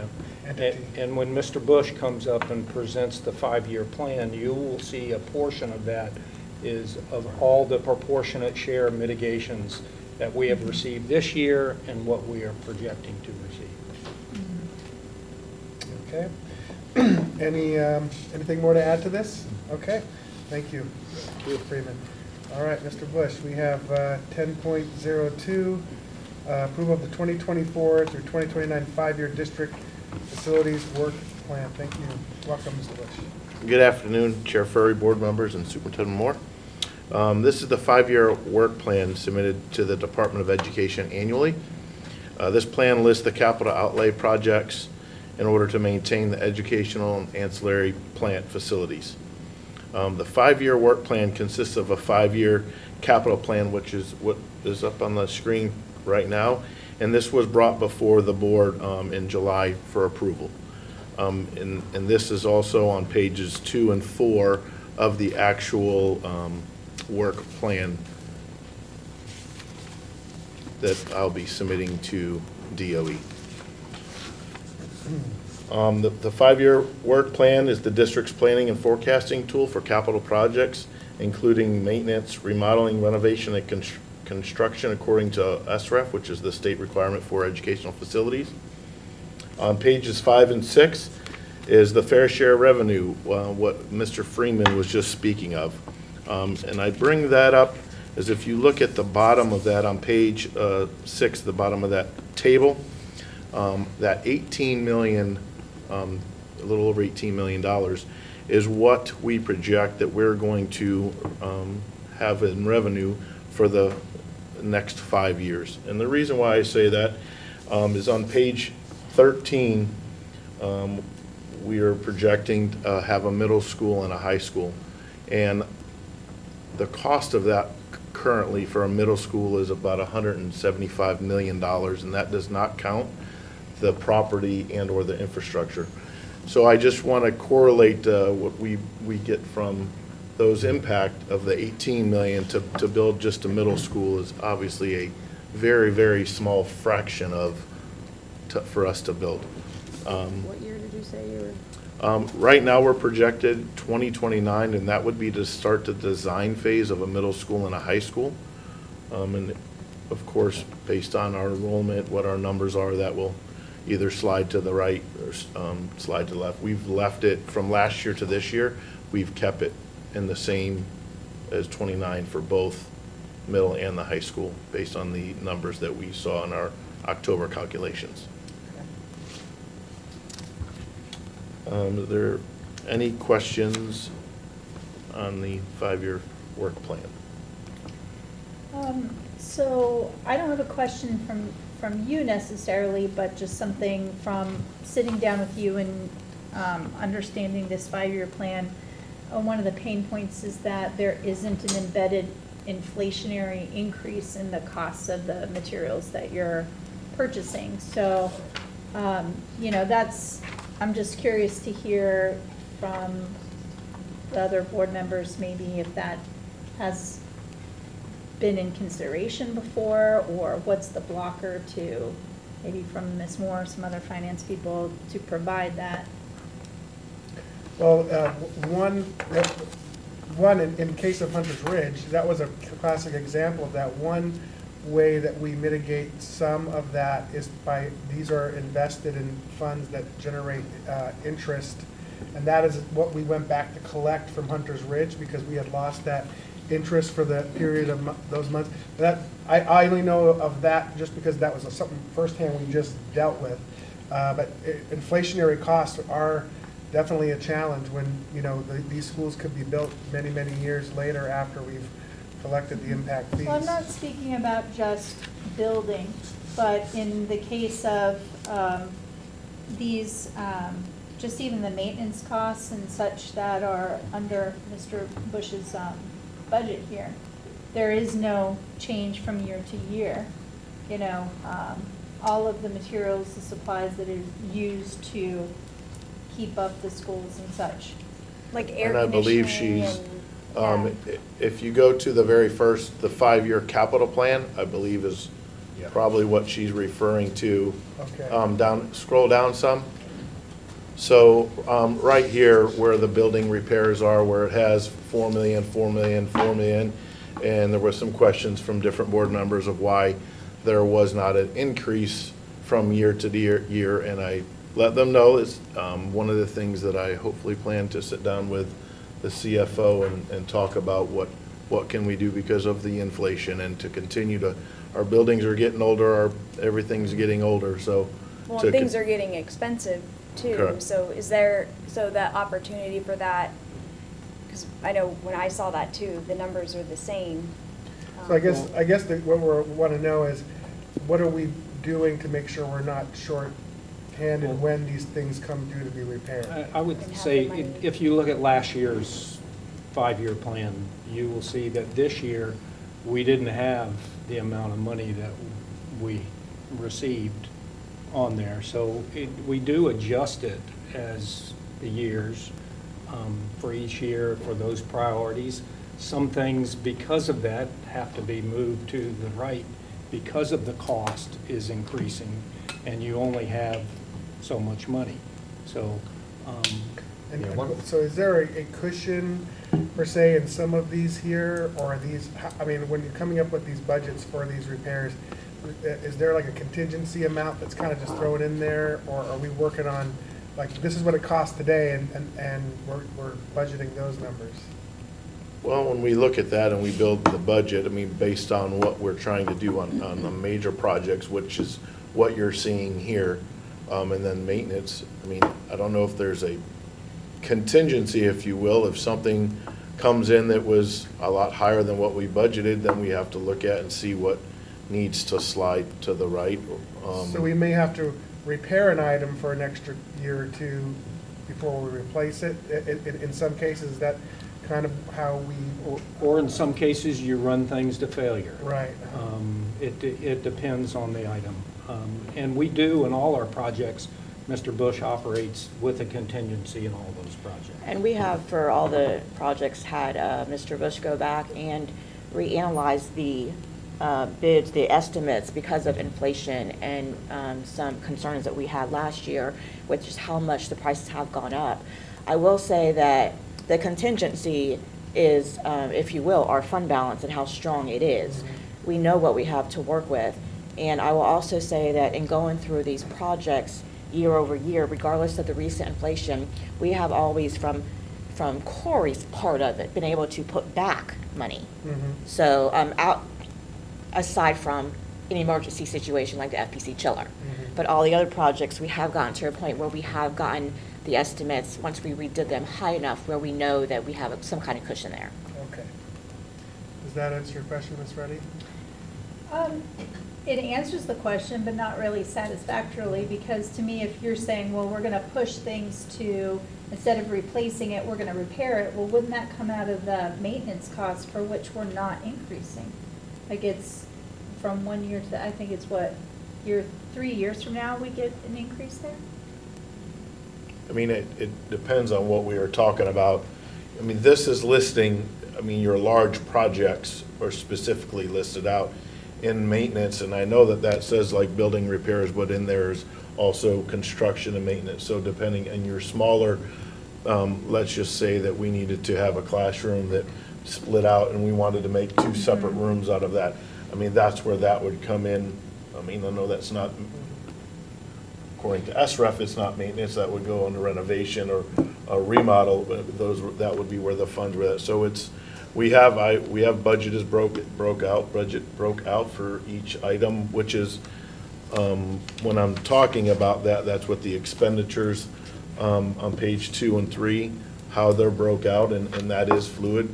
We have that in there, a budget line, and depending on the needs, I might have to, as Patty calls it, there's buckets, and I might have to move money from one bucket to another bucket depending on what the needs are of the district. So it's a little bit fluid. This is kind of our plan, but then we have to address things as they come up. And you see those costs increase in some of those areas. That's the maintenance side there, not the capital project, but just the maintenance side. So you do see some. And they fluctuate up and down. Correct. Yes, I mean, those move around throughout the year based on what the needs, what happens if something, you know, if an air conditioner breaks, then, you know, that may bump some concrete or a canopy or something like that.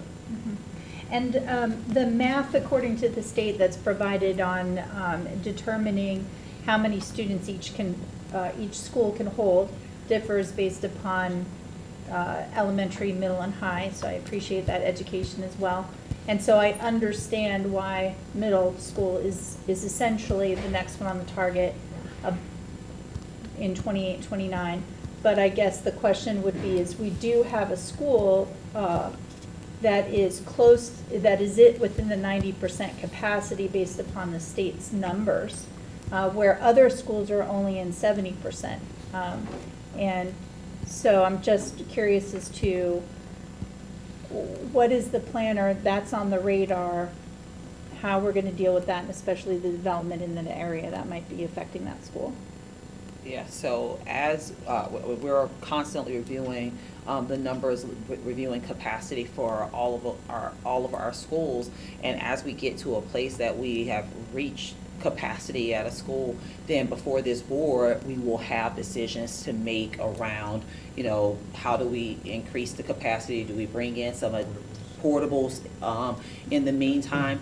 Another thing that may have to come before this board again, which was not a popular conversation in the past, is to adjust the attendance zones and rezone the district in order to level out elementary specifically. But all of that will be things that, as we look and we monitor, that we will bring before this board, and decisions that you as a board will make around the direction that we need to go.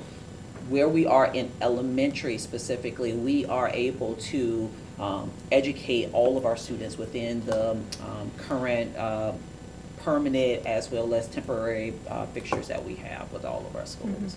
It's getting pretty close. The concentration is in one area from the numbers that I've seen in it. And we have to also look that, you know, some of our schools, when we had 6th grade, that was one way that the board alleviated some of that. And so though our elementary schools, they get tight, we know that we definitely can have more students in those environments because we've done it before.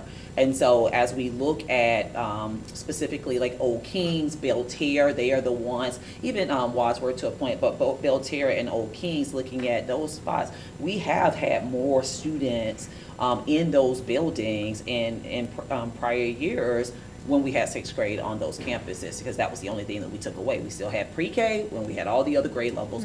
So it's definitely tight at some schools, but not tight enough for us to say that we need to build an elementary school. Maybe tight enough that in the future the board may need to look at those development areas that are not yet built, of identifying if there is a need for us to rezone some of those developments that are coming online so that we're not impacting our current students.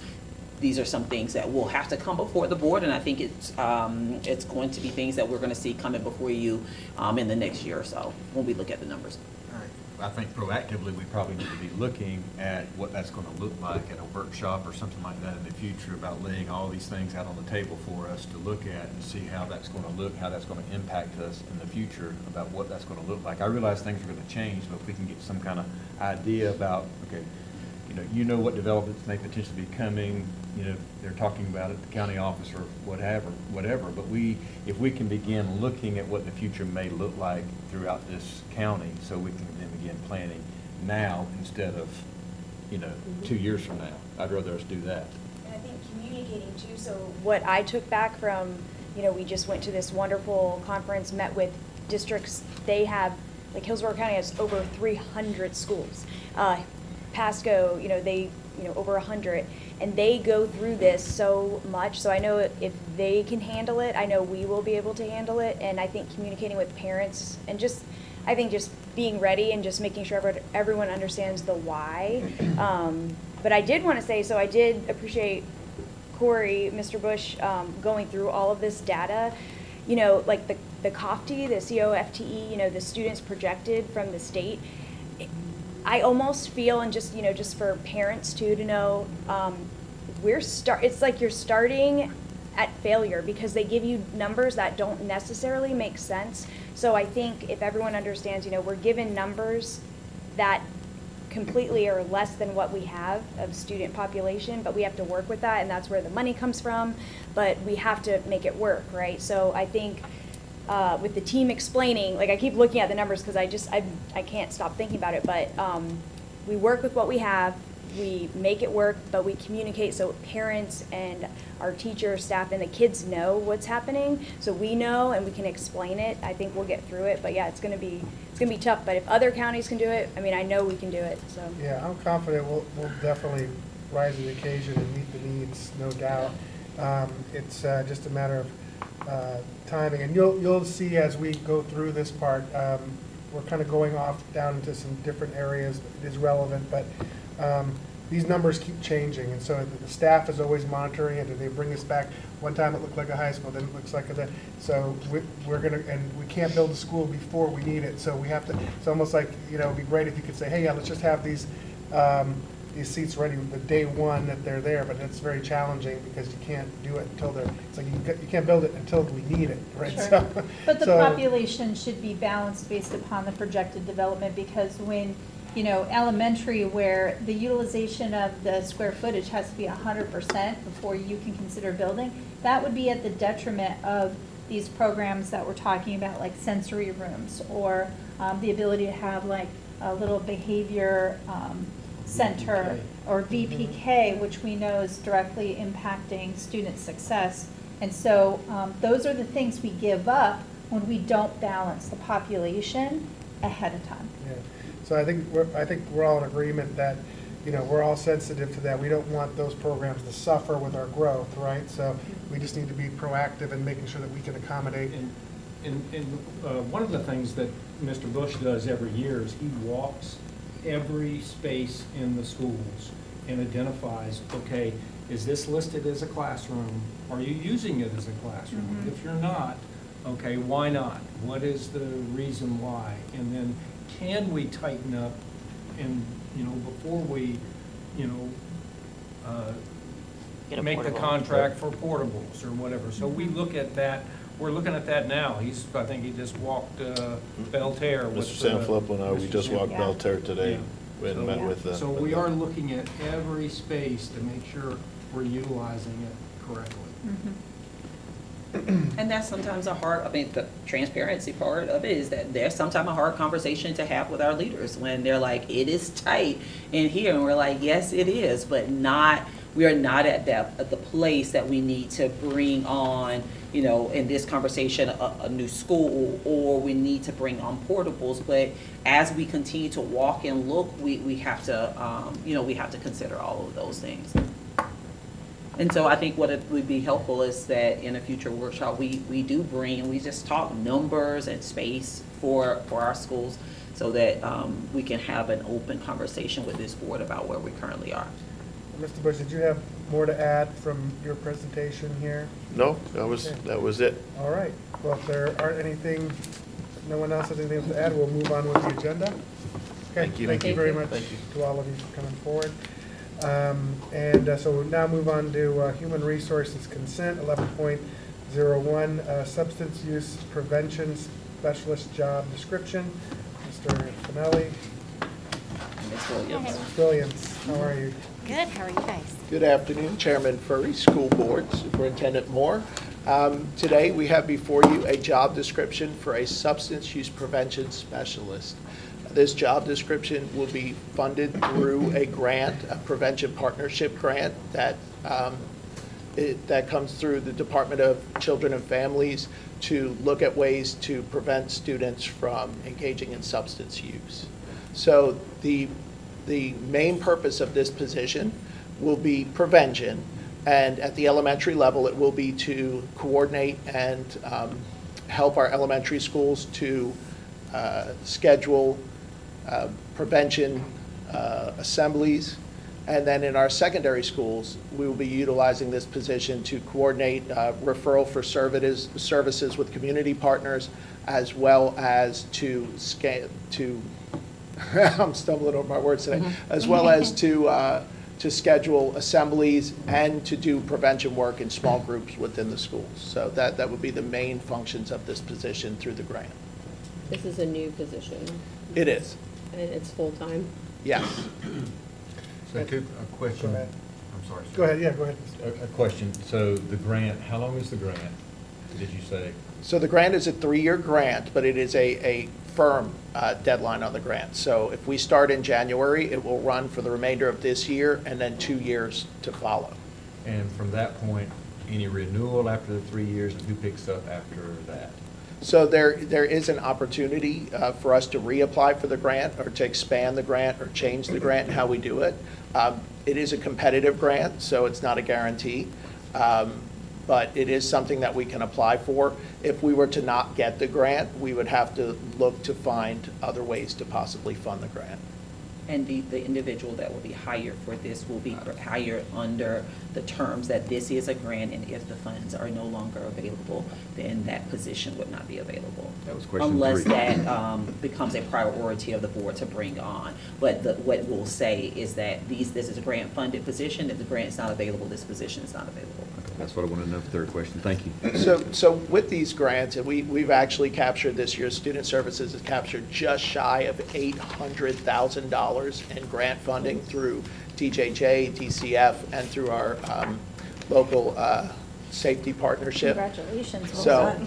so what we do is we look for the needs that we have, and then we find grants and ways to fund it. So we definitely have the need for a substance use prevention, especially with vaping and the epidemic that's sweeping the nation with that. So we know we had the need. We worked together with community partners, and we're able to capture this grant in particular. Will bring in $240,000 to Flagler Schools to fund this position for 3 years. Fantastic. So was the grant to hire somebody specific as opposed to supporting, let's say, our health educators in the classrooms to maybe disperse the impact? Or is it the idea that this person's going to create programs that the health teachers would implement in the schools? So we actually get to design the grant and the deliverables and how we feel we could best utilize it. We felt that it was best captured in a position for Flagler Schools, but it does allow us the ability to utilize that position to help vet curriculums, to train and work with our health educators. So there is some flexibility in how we utilize the position, but we felt that it was best to capture it in a position, in a person to do the work. Okay. And so in this position with this grant, I'm sure you had metrics or goals that you want to see attained at the end of these 3 years. Is that somewhere that I could reference? Yes, so it's actually in the sub-agreement of the grant. It's broken down into several different deliverable modules to include linking students directly to prevention services, educating students in our district on substance use prevention. So there are different modules, different deliverables built into the sub-grant agreement. Okay, thank you, super, thank you. And I'd like to see something that gets developed through this that could last beyond the grant, right? So this investment in time and resources, if for some reason the grant goes away, we have something to show for it that we can still either use internally or build capacity. Yes. Okay. Always what we're looking for when we Yes. have grants in place. And some of the work that this position will be doing just that, and working to establish relationships and partnerships with community agencies, with the National Guard, and bringing those assemblies back in. And so hopefully once we build those relationships, even if we don't have this position, we can continue to maintain those relationships with community agencies and partners to continue to do the work. And with all of them, all of the different grants that we have, we do have to build sustainability plans within that of how does this look. To Mr. Finelli's point, it may not look like a person, but it looks like procedures that we can bring in and implement, and to Ms. Ruddy's point, in different areas and different capacities, because we do have some requirements legislatively around educating our students around substance use, the harms of substance use. Yes, and part of this grant as well is they will be working on those components of the 5 hours of resiliency education. So this position, the substance use components of that, to Superintendent Moore's point, they will be taking the lead on those modules and making sure that we present the best prevention education curriculum we can put forward. And it's for, so $240,000 for 3 years, and I know you're able to, you know, take some of that and put it into different programs or whatever you may feel in the curriculum that you've designed. For the role, so the licensed clinical social worker or marriage and therapist, mental health, so for whoever you end up hiring, do you feel the amount that they will be actually compensated, is it enough? Because, you know, we see sometimes, and just for example, like a speech therapist, I mean, we can't hire them now as a full-time employee because the pay it's not enough, so we have to do staffing. So would this amount from this amount where you're getting compensate for their qualifications of their schooling and the time that they put in to get that degree? Yes, so Ms. Williams and I went through and looked at, designed this position around the funding that we had available.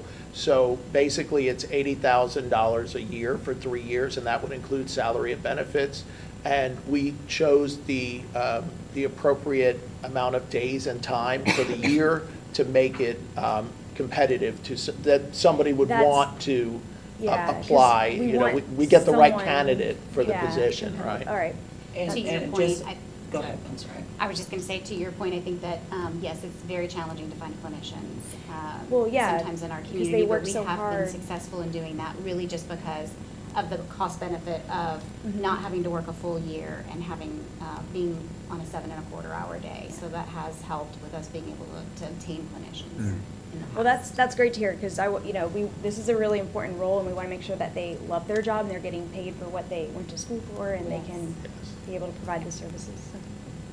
I'm sorry. Thank you. I was just going to just add that all of the positions that we bring on are brought on to salary lanes that are bargained with our union. So we have to be in compliance with that. I think everyone around this table would agree that we all could be paid a little bit better, right? Our educators, our paraprofessional support, our professionals, all of them, but we have to be in compliance with our salary schedules as well.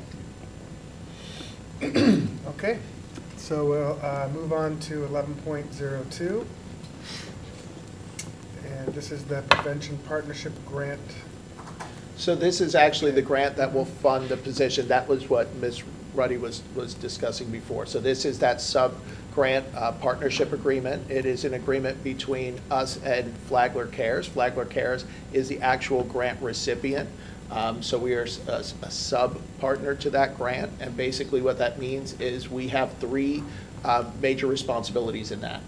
We do match for funding. So we have our mental health dollars that we can represent as match for the grant. We have to provide and present the deliverables for the grant, and then we also submit for reimbursement to Flagler Cares, and then they pay us from the grant for that. So that's basically a very condensed version of this sub-grant agreement.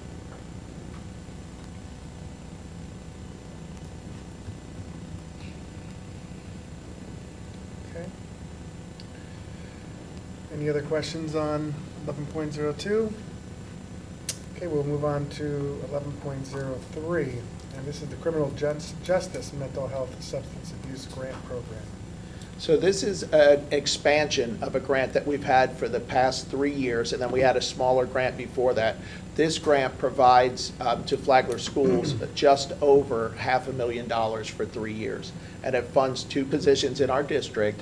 One of those positions is a licensed clinical social worker that oversees our most needy students with mental health concerns, so what we call our Tier 3 intensive students. So what they do is they case manage and they work with community partners to wrap services around the student and the family in the home. So we want to make sure that we're providing the highest level of care to those students, and this grant helps us to do that. The other position that's provided through this grant for us is a licensed clinical social worker that supports our alternative program, Rise Up. So every student that is in our Rise Up program, we're doing the same thing. We're providing care coordination as well as any treatment that they may need in regards to mental health counseling. And we are also supporting them with community services and any other social work services that they may need. This grant also provides 2 positions for the Flagler County Sheriff's Office, and they are co-responders, and they actually go out and respond to calls where youth are involved in the call, maybe directly or indirectly, where youth may be experiencing trauma, whether it's domestic violence or a death in a family. And then they work with that family to provide resources to the student and the family in the community, and they also coordinate care with the schools. So they work directly with Brandy and her team, and we can do care coordination between the home and the school for students that are involved in traumatic situations. So those positions were already in place, they're active now, this is just renewing that? yeah, so this is an expansion of this grant. One of the new components of the grant is community staffings. So students that are identified as having higher level of care needs than just what the school can provide, we will be working with our MOU community partners and providers to, again, wrap those students with additional services and look at what else do they need from the community that we as a community can provide, and not just as a school district. This comes in handy for our students who have higher level of care needs, and we're seeing them the most disruption for. So it's really important for students who are struggling academically and behaviorally and with their attendance on campus, being able to have the 2 individuals in the community who are outreaching to those students and kind of being our bridge and our link has been helpful to get our students back re-engaged on campus and getting them the supports and services that they need to be successful. I will just add that everything that Mr. Finelli just described is all done under consent only from parents. So all that sharing of information and all of those services are only provided upon consent. I also, this is a grant that we're very proud of and we've worked hard on over the years. So I asked Brandy to bring some data today about the past 3 years to share with you guys, because the numbers are amazing. Yeah, so over the course of both of the grants, we've screened 5,251 students for a district that has a little over 13,000 students. We've been able to screen that many. Of the ones who signed consents, 285 of those families actually engaged in services with us, and we have an 80% successful rate for students who finished the program and had improvement in either attendance, grades, or behavior, one of those realms. Most of the time, it's all of those realms. The eligibility really is that consent piece, and then students who needed that higher level of care for case management, such as mental health services, maybe psychiatric care or targeted case management, and then the alternative program, Rise Up, which Mr. Finelli also mentioned. And so the services that are actually provided to those students are referrals to community-based mental health service providers or our school-based mental health service providers. They also are provided with social work services, And because they have a higher level of care need, there's a significant amount of follow-up to make sure that they're getting those services, they're being engaged in those services, and if they're not successful in those or they're not effective, we're putting in additional referrals for other programs to help the family. And of course, we have the community support in partnership with our Flagler County Sheriff's Office as well that really helps with our students on holidays, weekends, after hours when things are going on for our families. It's been a big support. Very encouraging.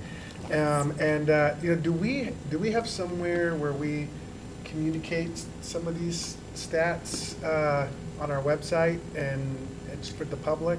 Not currently. We don't have that on our website. Well, no. a lot of times, one of the questions that you get from constituents, from the community and parents is, what are you doing for mental health, right? And I think that is something, we are doing things, there's always more different areas of mental health that need to be addressed too, but I think it's important for the community to see that we are making an effort, and we are making meeting the needs. Yeah, meeting the needs. Yeah. So. Yeah.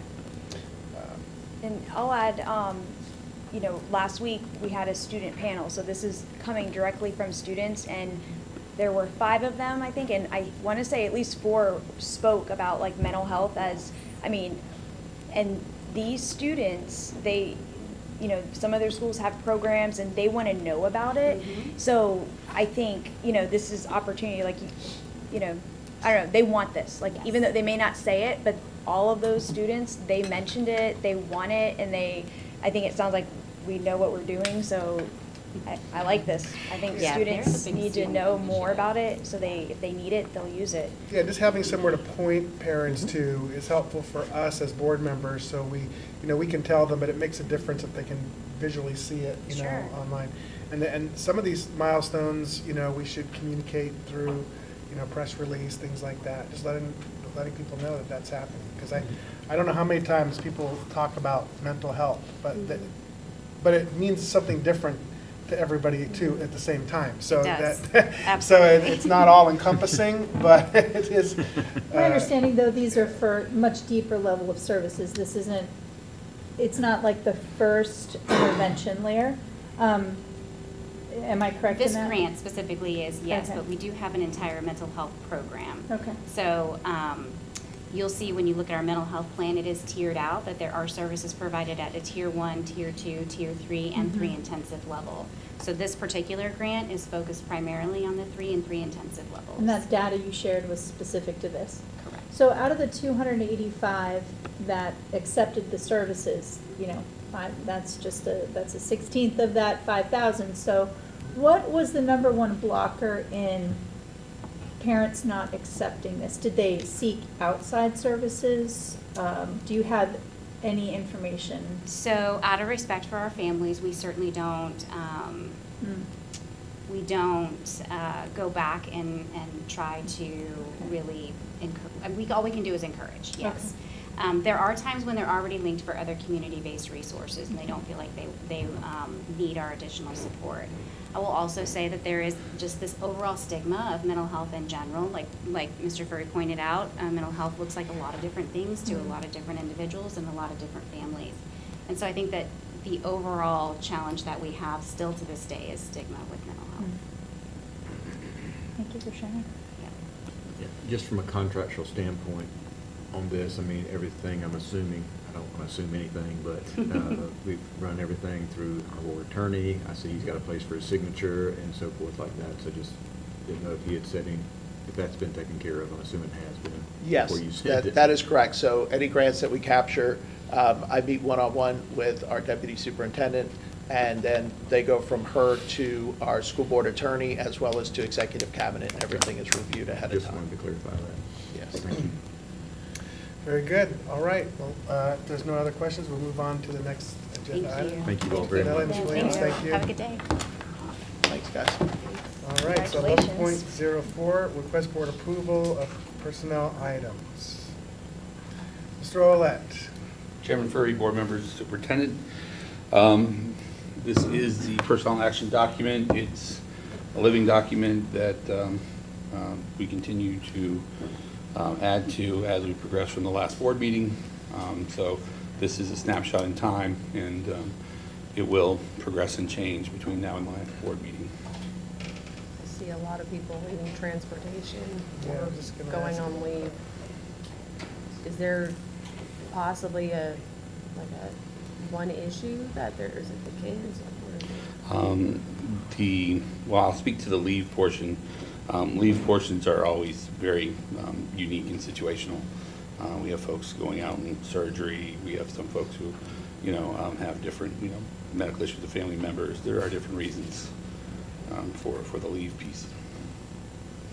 3 are resigning, and they're bus drivers or bus aides, and we already have that shortage. And so I'm sure you do exit interviews. What are the top reasons that they're leaving transportation? Our exit interviews, we supply to those folks so they can turn it back into us anonymously after the fact. And, the range for all of our folks that leave, all our different departments are, wide and broad. We haven't had a overwhelming one answer out of So you don't narrow it at least to department to understand? Oh, they can respond to us by department, but I mean, there is no That one issue. one issue coming from transportation. Okay. And Sometimes it's pay, schedule. pay schedule, moving back to see Yeah. family in Illinois, and Students don't listen. I mean, just depends. And how is the, with the, recruiting part for transportation, are we seeing applicants, or are people applying and not being hired for various reasons? Where are we seeing the challenges? we actually have a job fair scheduled tomorrow. I'd say that the overall folks that have requested interviews, we're 50-50 between instructional and non-instructional at this point. So we have high hopes for our non-instructional interviews tomorrow to hopefully work towards replenishing our sub-bus driver pool, which is the starting point to create bus drivers. Do many of the subs move into full-time, or is that just kind of a place where they set, just to kind of be? I'd say the director could probably speak to that better than I can, Mhm. but the goal of They the do. bus driver So is that for is them to a move. good kind of incubator for Yes. future bus drivers, to test the waters, see if it's for them. Yep. Yeah. Are we utilizing FTC for any outreach for CDL training to, things of that nature? I mean, when it relates to Come on, Mr. bus Rick. drivers, I mean, I realize that you've got your truck driving school that you have there, but is there a focus on also, besides that aspect, but for a Class B for, a bus driver, for example? So we do coordinate with the Transportation Department in between our Class A programs to assist them in training. And we also have a cooperative pad that has just met all specifications out at the US 1 Education Way Center that both departments will be utilizing. And Class B is the next thing on our agenda to grow in that transportation and logistics area. And we are looking right now at the facilities, how to make that happen. We currently do not have the Class B truck that we would need, so we're looking at some grants. And right now, the Department of Labor has a grant that we're looking at and seeing if we can fit the renovations that would be needed to add a Class B licensure program into the parameters of that grant. So right now, we'd be looking at replacing the semis and some other things that are very much needed to keep what we have going. We can, when we meet, we can talk about some of these things, but just in general, when it comes, I don't want to get off the topic here too much, but when it comes to that, we need to look at all avenues when it comes to associations and things of that nature who are willing to donate some good equipment to the truck driving school, but we can talk offline about that. I know that's not what we're here to talk about now, but I think there's some avenues for people who would be willing to want to partner with you to enhance the CDL program. Great. So we'll talk about that. Okay. All right. Are there any other questions for Mr. Olet? 11.04. All right, thank you, sir. Sarah. Okay, so that moves us forward here to 21.01, our public comment section. Do we have anybody sign up for public comment? No, we do not. Okay, so we will close public comment, and we will move on to board member requests. This is, again, a time if a board member has an item of discussion they'd like to come at a future board meeting, this would be time to share that with the superintendent so we could take note. I have one. Okay. I'd like to see Guardian come back since we have a new board now, and hopefully, if they will, I'd like for the team from Sewanee to come back and give everybody their perspective like they did for us. Okay. Any other board member requests? I did want to revisit a couple of the items on the marathon contract. I know it's been executed, but there were a couple of items that I had discussed with Mr. Delaney and Mr. Roulette that there could be a potential for amendments if we see fit, if we want to pursue that. Okay. Any other requests? Just workshopping the public comment request from the community, and just talking about it more in detail, just to come up with a plan. And Well, part of that we will talk about in our retreat when we're going to do our board member manual that we're going to do to a procedure manual that we're going to follow. Okay. That conversation would happen in that meeting to determine how we're going to deal with public comment. Okay. So we're going to have, that is coming, because actually we want to try and set those dates, I think, today, correct? We have our executive session. We, Ms. Lorraine will push out some Okay. additional dates that we can Okay. consider for a retreat. Okay, great. So we. in the retreat meeting, the new school board member master training, that It will retreat, be, or is this it's not so different? much a master training, but, the board member procedures that we went over Mhm. beforehand. Yeah. We're going to go through that together again as a board. Okay. And that is going to delineate how we're going to operate as a board throughout this year, this board year. Got it. And that is the topic of part of discussion. that. It's not necessarily something that we're voting on to change. It's something that we would change. We'll discuss. We would change, if we want to change it there, we'll adopt that at a future meeting, but that's going to be how we're going to, and again, that document is a living document as well. We can revisit it, but we always start at the beginning of the year to make sure we're all in consensus. This is how we want our board meetings to run, right? And then that's my job as the chair to operate our meetings based on this document that we all agreed on. Yes, So. and work with our attorney on that, because with the new lawsuits that are out, I want to make sure that, he recommended to talk to the attorney about that, so I want to make sure we. Yeah, and actually, we learned a lot at our Yes. conference. We talked, there was a lot of discussion about that, and we're gonna definitely make sure that our public comment is in alignment with statute. Yeah, just so it matches law, our yeah. procedures that. Yeah, and that's a great point, and Mr. Delaney will be part of that Mm-hmm. discussion, so he'll be able to give us legal counsel on that, so, okay. Thank you. Any others? The master training, though, that I did bring up before, we learned about it last week, and then. Oh, I you're brought talking it up. about master boards? Well, yes, so Okay, that, that's so that, different. I brought it up at the first board meeting, and then they Okay. discussed it last week, that the FBSA, they run, and it starts out in January, but it works with everyone's schedule. But I heard really great feedback from a lot of school board members throughout the state, and it seemed very highly recommended for. Yeah, we'll definitely discuss master boards at Yeah. that retreat as well. Okay, yeah. Yeah. I'd like some info on, like, what kind of time do we need to set aside? Yeah, Yeah. we just need to have the whole overview outline of that for our retreat, so that we can discuss. I can send it to you, but it's 20 hours but it's spread out and it works around your time, so. Yes, we will definitely look at. Yeah. Just saying that these are we don't have to actually put them on another workshop. These things are gonna come up in our retreat meeting, so they're already on on tap to be discussed. Got it. All right, so with no other, we have no upcoming discussion topics listed right now, so we will now move on to closing comments. If you have any closing comments, board members, please feel free to do so, and we'll start with Ms. Ramirez. No, just thank you for the opportunity for the training last week.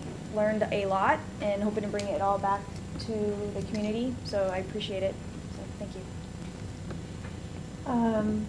Yeah, I just really appreciate everybody's time and patience with the questions as we ramp up to all of this information. But this month is really a time for thanks, and one of the items that I'm really thankful about is having met and listened to Representative Osgood speak at a luncheon provided as the centennial birthday of Shirley Chisholm, who was an educator and retired in our county and was the first Democratic serious candidate who was both a woman and a minority. And it was extremely impressive to hear Ms. Osgood's story and how you know, she rose from the ashes, and education is a big part of that. And to, I think somebody else previously pointed out, I think it might have been you, Mr. Bars, is that we want people to say not just, oh, Flagler County, but oh, Flagler County. And I think part of that is recognizing how special of a thing we have here and owning and caring for that brand and name because it can transform lives like Miss Osgood. So I'm just really grateful to be a small part of that. Mr. Bars, do you have anything to? Well, just a couple of things for sure. I will echo about our time with our training that we had, and really appreciate the staff for making things happen the way they needed to, and the opportunity to meet new friends and also see some old ones that we haven't seen in a while, especially for me. And then also our staff, and we continuously talk about the work that this group does, and then the people that are behind them as well, of making our district move forward and bringing things to us that we can make decisions on. And I continue, I've said this before and I'll continue to say it, I'm sure, is impressed with the professionalism that I see each day within this organization, or this district, if you will, about what you're doing for our students and our community. So I really do appreciate that. They take your calls, they return your calls. And then lastly, again, I'll go back to our training that we had. But what I noticed was I could see Mr. Furry had people that he would be talking to and selling our school district about what we are, the things that we offer, the good things that we're doing in Flagler. And then I'd look over in the next corner and I would see Miss Ruddy. She would be talking to a vendor or someone like that about, again, promoting our district.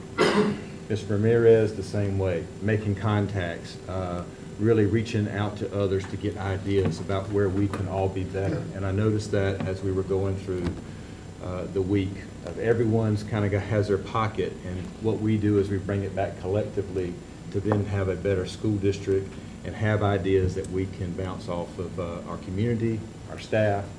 So again, I appreciate being able to watch them in action and representing our district in such a positive way. And then to our superintendent. Our superintendent is kind of like, I don't know, lack of a better word, a rock star, if you will, when it comes within the other superintendent. She's highly respected, and that is a testament to her work ethic and her drive to make every student successful in this district. And she is already a known commodity, if you will, within those circles. And I commend you for what you've done and the work that you put in to make Flagler Schools, as you've said, Flagler Schools. So thank you very much. Didn't mean to be long-winded. Just want to welcome you all. I thought today was a great meeting, and just the flow of conversation went really well. In a group of 5 people, you could have some strong personalities, but I'm very optimistic, and I thought today's meeting went great. I'm looking forward to working together. Thank you all for your comments. And Mr. Bars kind of took the words right out of my mouth.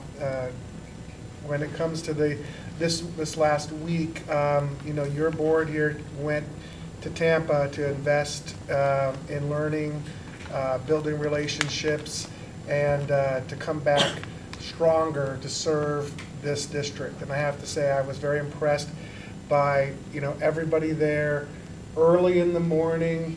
And we were not staying at the hotel where the event was, so we had to drive to the hotel. So I mean, it was wonderful to see everybody there, excited to learn, and afterwards sharing what they were taking away from it.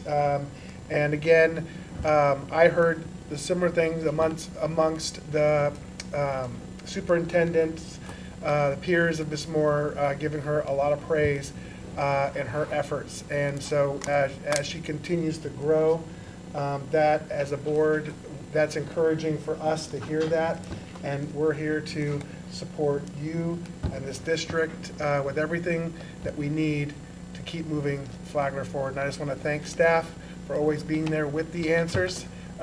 Without you, this board could not move in the way that it does, and we rely on your great wisdom and knowledge to make all decisions good, and all good decisions, but also the tough decisions sometimes. We got to put our name on it, but we can't get there without all the things that you share and the time that you put in.